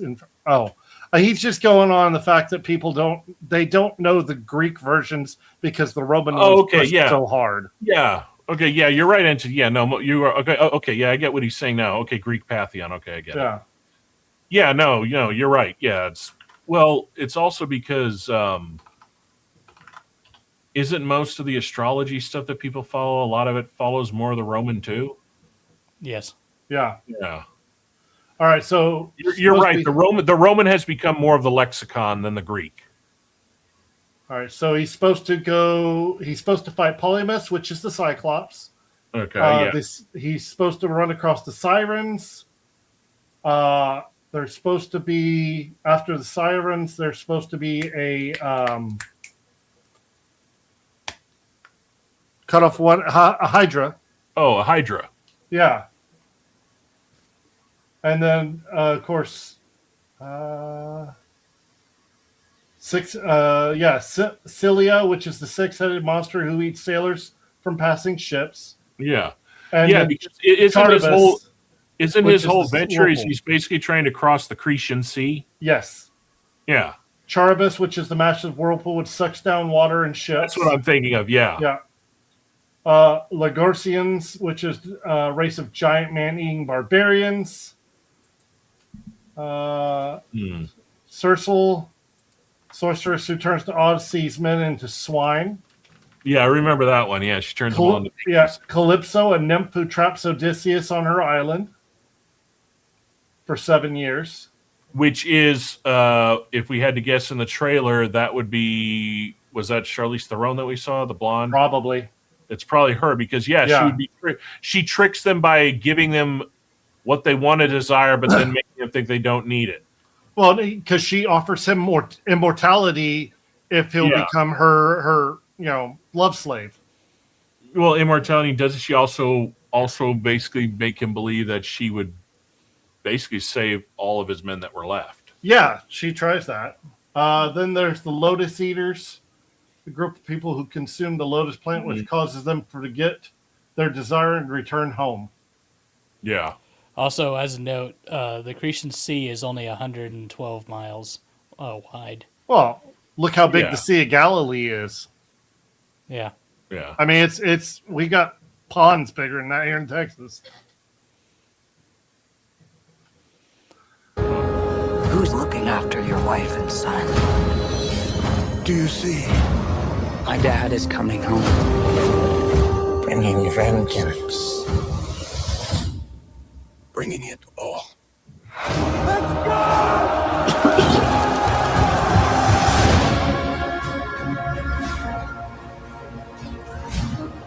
Well, there's your giants right there. Yeah. I need everyone at this party dead. I can still save them. You're a man who needs to control his fate. There it is. Yep.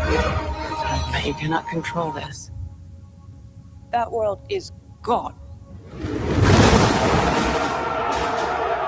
No one could stand between me and home. Not even the gods. Keep us straight!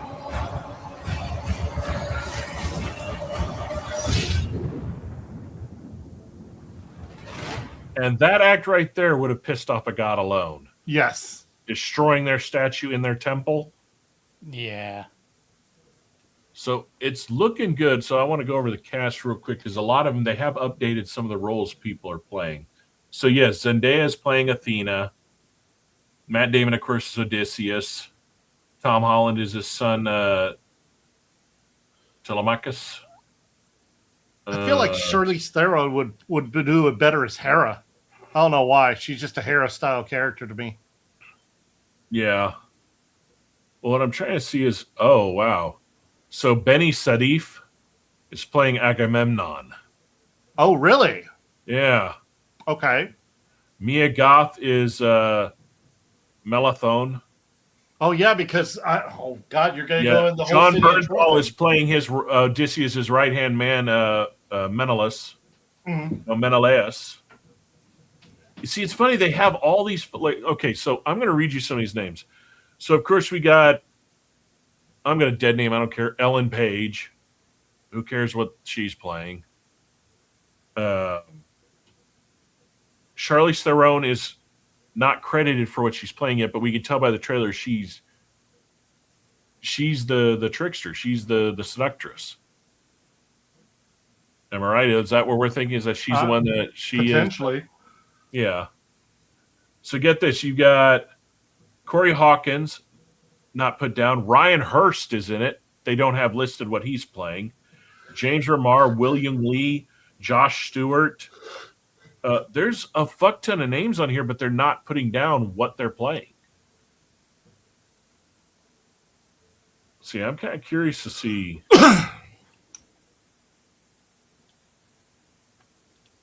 I'm hoping that all this whole speculation of the oh, you know what? The gods have to be in it if she's playing fucking Athena. You know what? I think I know who Charlize Theron's playing, and it's not the seductress.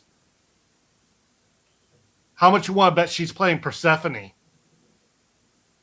Ooh, okay. Uh-huh. Yeah. Yeah. Because if you think about the way she's talking to him, she's not talking to him trying to seduct him or keep him from going home. She's giving him tidbits to keep him going. Correct. Because, right, she was the god in the story that was not against him. Correct. Didn't she make a bet against Athena or one of the other gods against him? I think so. It's been Like I said, it's been forever since I read the Odyssey. But I bet you, I'll bet you. It's been a while since I read the entire Iliad. Yeah, I'm throwing money that she's playing Persephone. It'd make more sense too. It would. It'd make a lot more sense. I don't know. It's looking. This trailer looks better than the first one, but of course, like I said, the rumor mills have gone ridiculous on, them saying that all this stuff. Like, I don't see how you could do. Like, you could probably maybe narrow down the scope of the amount of gods, maybe narrow down the scope of their involvement in the story if you're literally just centering on his journey. But you can't leave him out completely, and we already know they're not, because if Persephone and Athena are in it. Yep. And you could probably tell that, if I had to guess, the character we saw with the shroud over their eyes, that's a Fate. No. I mean, they could also make it such... They can also make it such a longer, series, or I shouldn't say series, but saga. Nobody knows how long the movie is. Terseus. It could easily be 3 hours. It could easily be 3 hours. I bet you. If you paced it right, you could do the main part of the Odyssey in that time frame. Yeah. Or you could slow it way down, and basically each of his tasks or each of his his blocks in his journey is a movie. I will hand another show a good thing. Both the movies of Percy Jackson and the new TV show Percy Jackson does do a great representation of what the Fates are supposed to look like. Especially with them arguing over the one eye. I'm sorry. The best one for the Fates for me was the animated Hercules movie. Those 3 Fates are great. Okay, those were good, but I'm talking like live action. The very first Percy Jackson movie was pretty damn good. Yes, they were spot on. I really enjoyed the second season of the Percy Jackson. I mean, they did a lot of what we're talking about right now, in the storyline. I think the way they made him look was good. I think the way they made him act was even better. Like, I love the whole scene where the stupid satyr friend asks another question. She's like, "One more question. I didn't ask you, but he did." Because that's what they were known for. They were known for fucking with you. Mm-hmm. And then when you take their one eye, they freak the fuck out. Yeah, that's how you can beat them. Yeah. That's one thing I think I always loved about the Greek mythos, is that every god, no matter or monster or deity, no matter how powerful, they all had some type of crutch. Yeah. And all you had to do was exploit it. Like the whole thing of like, think about it, Medusa. She couldn't see her own reflection. So what did he do? He polished his shield to be like a mirror. Isn't there an animated TV show called Blood of it's Zeus? on Netflix. Huh. Any good? I didn't really enjoy it, but I didn't get all the way through it. It didn't do a whole lot Like, for is me. it more anime style telling of it, or is it more of just animation of actual mythos? I'm trying to remember. I think it's more animation than anime. Huh. I'll have to check it out. Blood of Zeus. Let me. You can correct me if I'm wrong, Entity. You seem to know more about That's it. on Netflix, isn't it? Yes, it is. I think I've watched some of that. It's like a black background, typically with like What pissed me off is they had a really good logo. show going when it came to a modern telling of the gods with Jeff Goldblum, and they shelled it. They shit canned it after one season. Any of y'all watch that one? No. I think it was just called Olympus. But Jeff Goldblum was playing Zeus. And he did a good job of it. Arrogant, cocky, full of himself. I was gonna say that's like a written for him. Yeah. Yeah, that's funny. Jeff Goldblum. Well, that's why I thought he was the perfect casting to play the Master. The problem is in Thor Ragnarok, they stole him from having he would have been a better representation of the Master if they had not used him in Thor Ragnarok and given us World War Hulk. You know what? I'm sorry. We didn't get any of the Sakaar storyline, and the Master is a major player in the Sakaar storyline. Correct, but you're also you have the son, the like barbaric son. Entity, are you saying the Blood of Zeus or the one with Jeff Goldblum? He was saying that he did watch it was okay. What were you saying, Shark? The Sakaar in the World War Hulk, there's the boy that becomes emperor of Sakaar, and Goldblum couldn't play him at all. Well, no, but you do the older. They could have done it. They could have revamped the story to do an older version. Well, no, what I'm saying is like Goldblum is Goldblum in everything. Well, yeah, and I just don't see him playing that cold-hearted, but warm to your face but stab you in the back type. The funny thing is the only movie Goldblum didn't play Goldblum was The Fly. Oh God! After that he went into this shtick of what he does and has never changed. Yeah. He did say it was the one with Jeff Goldblum. Yeah. No, the interesting thing is the best character that Jeff Goldblum ever did on film, in a sense of Jeff Goldblum matching that character perfectly, was Jurassic Park. Yes. Because I read the book before the movies came out, and he was a perfect copy of how that person was written in that book. However, though, I hate the way they changed the ending on Jurassic Park. Because spoiler alert for people that have never read the book and watched the original Jurassic Park, Sam Neill and his girl, then the other female doctor and the two kids are the only ones that make it off the fucking island. Everybody else dies. In fact, Jeff Goldblum's character and their grandfather are the ones that sacrifice themselves so they can get off the damn island. Bear in mind, though, Jeff Goldblum's character was already dying because the raptor had already ripped his side open. And if I'm not mistaken, in the book, didn't Dennis Nedry actually get off the island? In the movie, they make him die by the little creature when he gets out of the Jeep, but in the book, I think he actually made it to the boat. Yeah, I think he makes it to the boat, but do they actually say he made it alive? I don't think they ever say yay or nay. Yeah, I don't think so But either. I think it's believed that he did because he got the shipment there. Yeah, he got the yeah. Basically, he kickstarted the events of if Crichton ever wanted to do another book, he could have. Correct. Which, God, they really need to put those movies to rest. They've gone like stupid with those. Speaking of that, I found that kind of like 3D Fast print. and Furious, huh? I found that 3D print, the Barbasol bottle.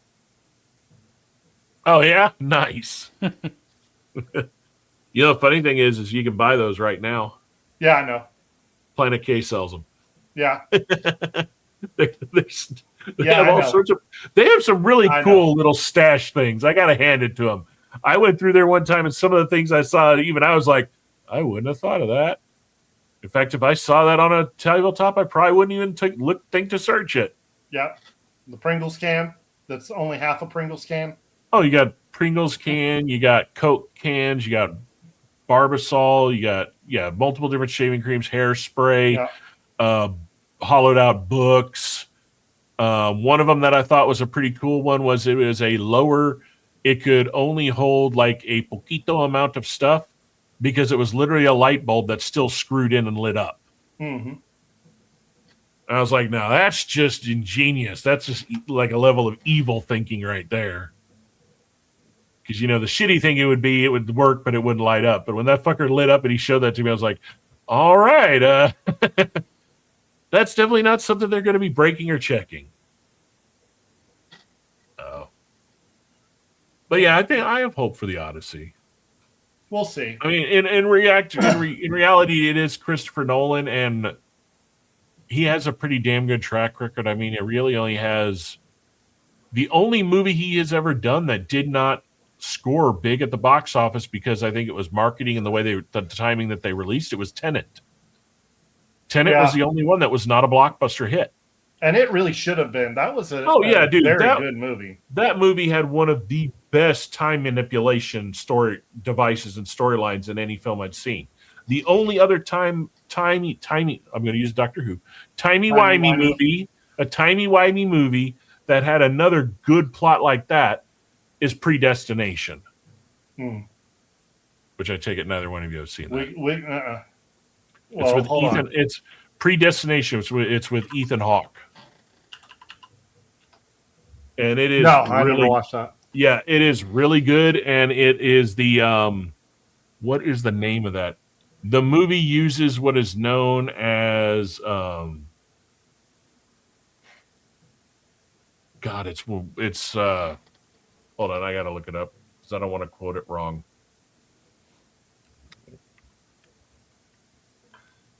Elite time traveling agents who stop crime before it happens. So this is the same as what freaking what's his name did. No, not even close. I mean, same premise based off that. No, it isn't. All right, so Predestination works off of what is known in time mechanics as the bootstrap paradox.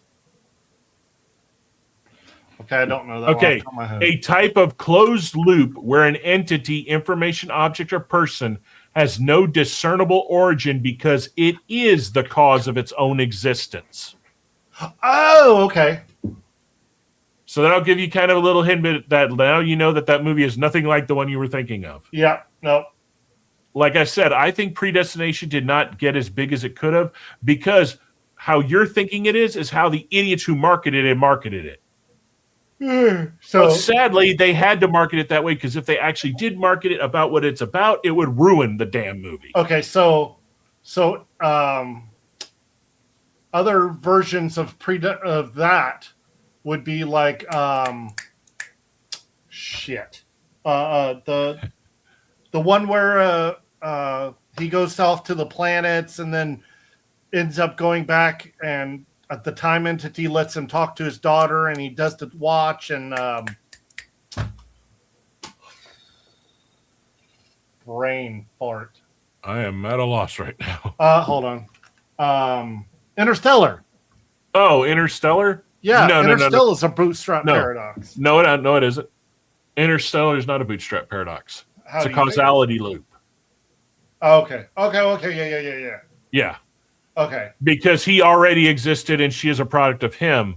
A bootstrap paradox means you, in a sense, are your own creation of your own self. You exist because of yourself. I am my own grandfather. Yeah, pretty much. Yes, it can be done. Yeah, so technically when Fry went back in time and made Nookie with his grandmama, he's a bootstrap paradox in Futurama. Woohoo! But no, Predestination, it's a good movie. It has some slow points, but it was one of those that didn't have anything to watch one day, and I've always liked Ethan Hawke. And when I saw it was about, time paradoxes and stuff like that, I was like, okay, this could be interesting or just another copy of something I've already seen. And the minute it was done, I was just like, holy shit, I did not see that fucking coming at all. Like that, and went in multiple directions I did not even think it was going to go into. And he does a hell of a job. Like there are scenes in the movie where everybody in the scene is just him. So he, in a sense, is carrying an entire film.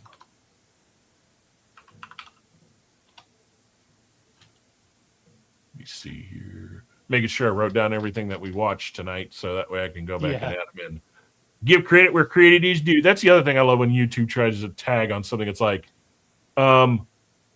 we give the fucking link in the goddamn description and tell people to go check it out. It's like I can name like 9 channels off the top of my head that y'all love sucking their dinghies every night that don't fucking do that. Jeremy Hambley. I don't know where that came from. AKA the Queefening. Yeah, I love my slop drama. I ain't gonna lie, man. It's fun listening to all these freaking motards be their keyboard cowboy asshats that they are as I'm driving along. And then just screaming at them in your car. Oh no, I just giggle and laugh. Like the interesting thing is, I did send the emails I was talking about, Shark. So in the internet drama space right now, you have the channel The Quartering, who has pretty much just turned into an utter douche wanker. Has tried to challenge a whole bunch of people to debates and then ran like a coward and never showed up to any of them. And then has allegedly, either through himself or his little goblins, been copyright striking and ban hammering and basically getting channels demonetized or completely wiped out of existence. All because he didn't like that they were saying mean things about him. Well, it came to light about his coffee brand coffee, which, by the way, it's now come to light that he actually kind of ripped that name off from somebody else. Like, they didn't call it coffee brand coffee, but CBC for a coffee brand was already someone else he knew.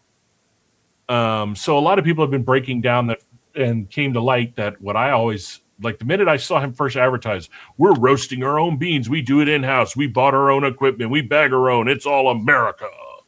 And I'm like, okay, I worked in the coffee industry. There's no fucking way that you've only mentioned this a week ago, that you already have this operation up and running, that you're already bagging, that you're already doing all this shit. No, doesn't fucking happen. It's like Kyle Roslin is a prime example of somebody that did it.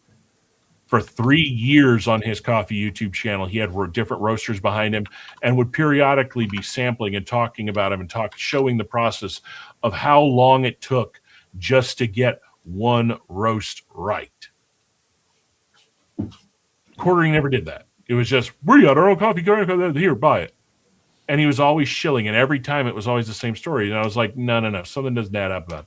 So long story short, they came forward and they found out that it's what I thought. It's a white label dropship. He's going through another company that they have it is their employees. They are getting the beans. It's their roast. And all they do is slap his label on it and ship it out for him. Yeah. And oddly enough, the address of this mill roastery that's doing it is the same people that do the coffee for his best friend who owns Meta PCs, his coffee brand coffee. So they're already doing multiple coffees for multiple online personalities. So what I sent them in a message to some of the people that were investigating him was that he does K-Pods for the Keurig machines. Okay. Well, from my time working at BRCC, BRCC never could call their K-Cups K-Cups. We called them rounds. The reason being is the only way you can call a Keurig pod a K-Cup is if it is either being produced by Keurig for you out of one of their commands, or you have a licensed agreement and have bought said equipment to do that yourself from Keurig or one of their commands. There's no fucking way he's doing that because the designs of his pods and everything have none of their labeling on it. So I sent a message to him saying, hey, y'all are investigating this. Have y'all looked into this? Have y'all sent a message over to Keurig being like, hey, what the fuck? Yeah. It's nuts. Also, Shark, take a look at Entity's comment there. Yeah, it'll be up your alley. Yeah, I saw it. If you want to throw that up there, Shark, throw it up on the screen, Shark. Hold on. Let me look at this real quick. Yeah, I'll have to look into that Entity because I know Cloudflare's been having a lot of problems recently. They've been having a lot of outages. But yeah, I'll have to look into that. Oh yeah, all kinds of shit. Yeah, I get notices almost daily from issues they're having, potential outages. What's causing all of it? Who knows? Somebody back there just messing around. Jeez. Yeah, it could be as small as there's just, some technician that was doing an upgrade or doing a change or what have you, but it had more outreaching effects than anticipated, all the way up to nefarious things. Damn. Yeah, there's all kinds of shit that could be going on. More than likely, it's just something dumb. Yeah. Well, that's how it goes sometimes. Sorry, I'm having to look for a cable. This damn mouse, for some reason, the battery doesn't really last for shit. Yeah, this is why I like cabled items. Well, the problem with this one is this was the model that's designed to install the wireless charging puck. Oh, yeah, that's right. And the puck actually gives you triple the battery life. I just never got the puck. We need to route out the bottom of the table so that it's right there. Yeah. Yeah. And glue it in.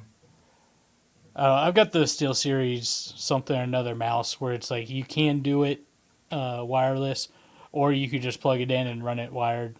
And typically I'll run it wired here at the computer, or I'll take it into the theater behind me and play Battlefield 6 in the theater with it wireless.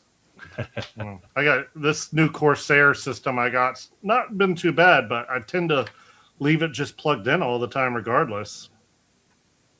Huh? Now I'm throwing parts off. Hey, yeah. Came off. Said also apparently Japan is... They grow in teeth. Yes, I have seen that actually. Yeah. Hey, man, I'm all for it if it works. Yeah. I mean, if you think about it, the only reason we have the issue we have with teeth is that the sugar, the protective layer, well, not just sugar, the protective layer erodes away. But it also makes the sense to think that what teeth are made out of, you should be able to embed that back in. I mean, I hope they do. I don't want to have to, I'm sorry, I don't like the whole idea of yanking what's out, then we're going to drill a hole up there, pack it with fake bone. When that heals, we'll go back, drill and put an anchor in there, and then create a false tooth that screws into the anchor. Yeah. That's a whole lot of work, which is why I'm missing a tooth still, because I went through half of that and then was just kind of like, we're not even halfway done. Fuck this shit. Yeah, that was a fun one. Broken on a bean and cheese taco. How the fuck do you break it on a bean and cheese fucking taco? Dude. Somebody forgot to cook the beans. Well, the weird part is like when they yanked the remainder out, apparently somehow it had hollowed out from the back. Like I never saw it because you couldn't. It was from the backside. And they couldn't understand how I wasn't in immense pain because apparently the part that hollowed in and out, the nerve was completely exposed on the inside. Like everything that surrounds the little pocket the nerve is in was gone. And they're like, you didn't feel any pain? they apparently not hurt like fucking hell when they yanked it. I can But imagine. yeah, it was just one of those. They're like, "How did you not feel it?" And I'm like, "I don't know. It never hurt." It's like, but then again, stupid fucking level of pain tolerance. You know, who knows? I will say there are times where having great pain tolerance is great, and then there are times where you're just kind of like the doctor's looking like, "How did you not know?" It's like, because it didn't hurt. It's like, well, the guy next door had the same thing. He was screaming like, "He's a bitch." That's right. You just built different, Wolf. Always, my father was the same way. His fucking pain tolerance was ridiculous. I mean, case in point, the man literally went to work for 2 months, not realizing that his pancreas was injured and quit producing insulin from a martial arts tournament. He was literally just at work and literally dropped on him and was going into insulin shock. Oh. And that's what the doctor's like, well, you're diabetic now. He's like, how the fuck am I diabetic? We don't have diabetes. Dude, it's not in our family, and I don't eat sugar. I'm healthy as fuck. And then that's what it kicked. He's like, oh, that asshole kicked me after the ref ended the ref ended the match, but the other guy didn't hear it.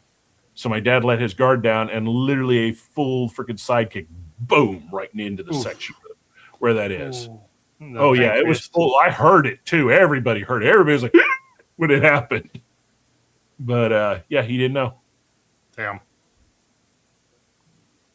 And honestly, that's actually what led to everything that happened afterwards.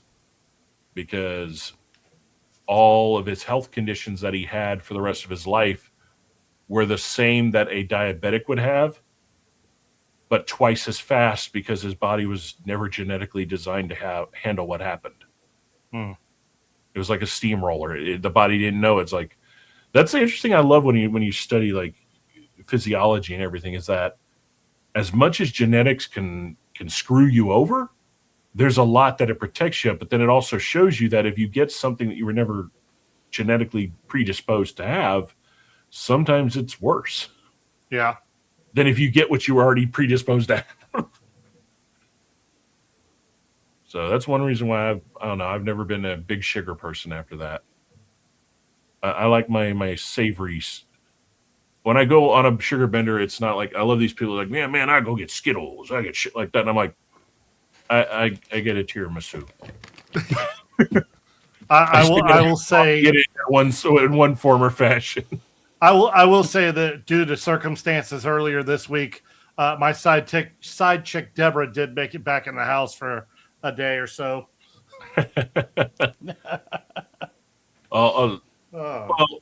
Well, Shark knows that I'm lying a little bit. There is one other crutch that I have, but thankfully there's not very many places in San Antonio that know how to make a creme brulee for shit. Yeah, true. Yeah.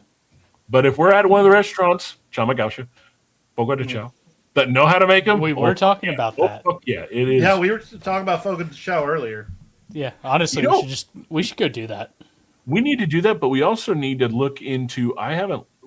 Shark and I were going to do it a while ago, but we got sidetracked with all the K-pop places that opened up. I want to find just a real traditional hot pot, not K-pop or shabu shabu, a real hot pot. Yeah, that'd be good. Because it's a whole different experience. Because then you get all the spread around it, and you got the 2 to 3 huge flavors in the center, and we're all just doing the whole communal thing. The shabu shabu in places, it's not the same. Yeah, we went to one just this last week, my brother and I, and it was really funny because they had like this giant snorkel going right over the grill, and apparently we were cooking our shit pretty hot and quick, but it would create a lot of smoke and all the other bullshit, right? But we didn't care. We were doing our shit, whatever. And every time one of the servers would walk by, they would come over, grab the snorkel, and put it like literally 2 inches above the grill. And we're like, we're like actually moving the food around and like putting food on, all kinds of shit. Like you can't do that with that much room because they're it's offset. Like you're up here, the grill's down there, right? And so it's like, how am I supposed to work? And so I would go and I would move that bitch up. Sure enough, worker would come around, move it right back down. And I'm like, guys, come on, relax. It was just like the eternal battle of the fucking snorkel. It was hilarious. The food wasn't that good, but it was fine for what it was. Sorry, random What tirade. place was it? You know what? Give me a second. I shall put it on blast. I have it. So, okay, what was good? What was bad about it? Like, what was the full package experience? So, the Wild Japanese Barbecue Sushi and Shabu in San Antonio. Wow. Oh, we've been to that one. That's the one that we took. We took Gabe there. That's where we took Gabe before he left. Yeah. Yeah. And what happened? They just kept fucking with the snorkel. Like, each time somebody would walk around because we would readjust it, and they would just give us all these disapproving looks and shit. The food was, like, okay, but it wasn't, like, out of this world. There was only a couple of them that were actually good. Huh. That's a shame because... Oh, and we got a I mean, and this isn't necessarily on him, but it just contributed to the experience. It was the server's first day working there, and he didn't have a trainer or somebody to help him never or a good anything. thing. Yeah. So it was just like, it was this combination of suck. Yeah, that's a shame. But yes, we need to find a real good one. So there was a good hot pot place I would go to in Virginia that was very tasty. And every time I go back, we try to go. Yeah, see, when we went to Wild, when we went there, they had only been open for a few months. Yeah. And the owner of that place, if I'm not mistaken, is the same lady that owns Wild Goji, and Wild Goji is phenomenally good. I don't think I've been there.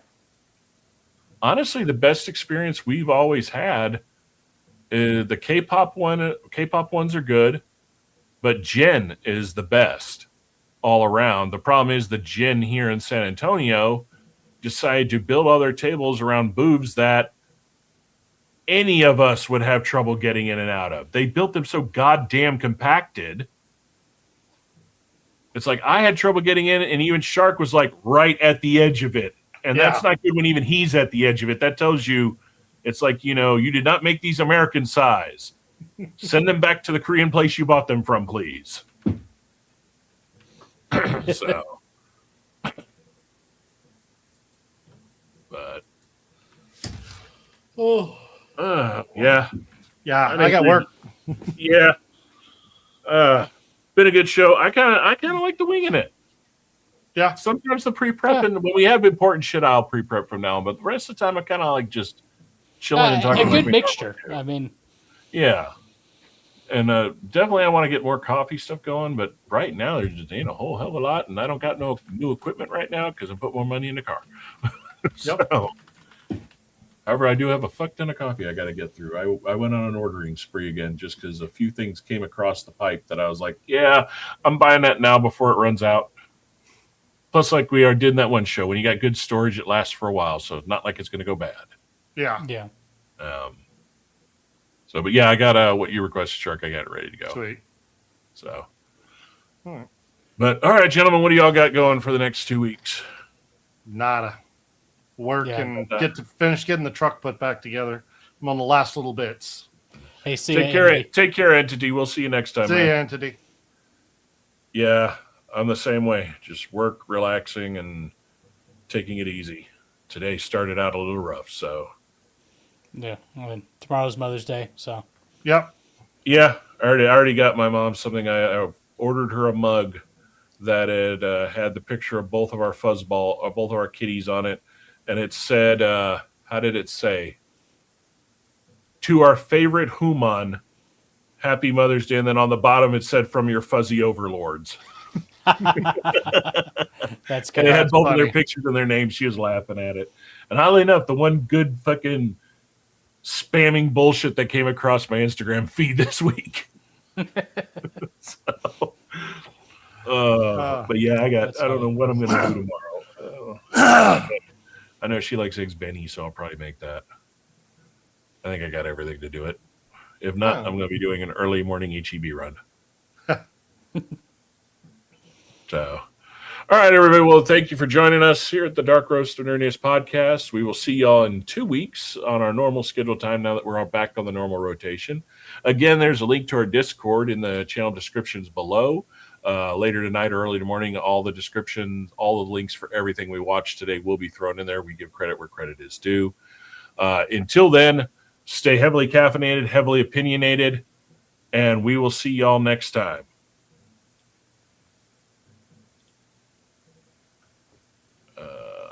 There's a button there. You can push the button.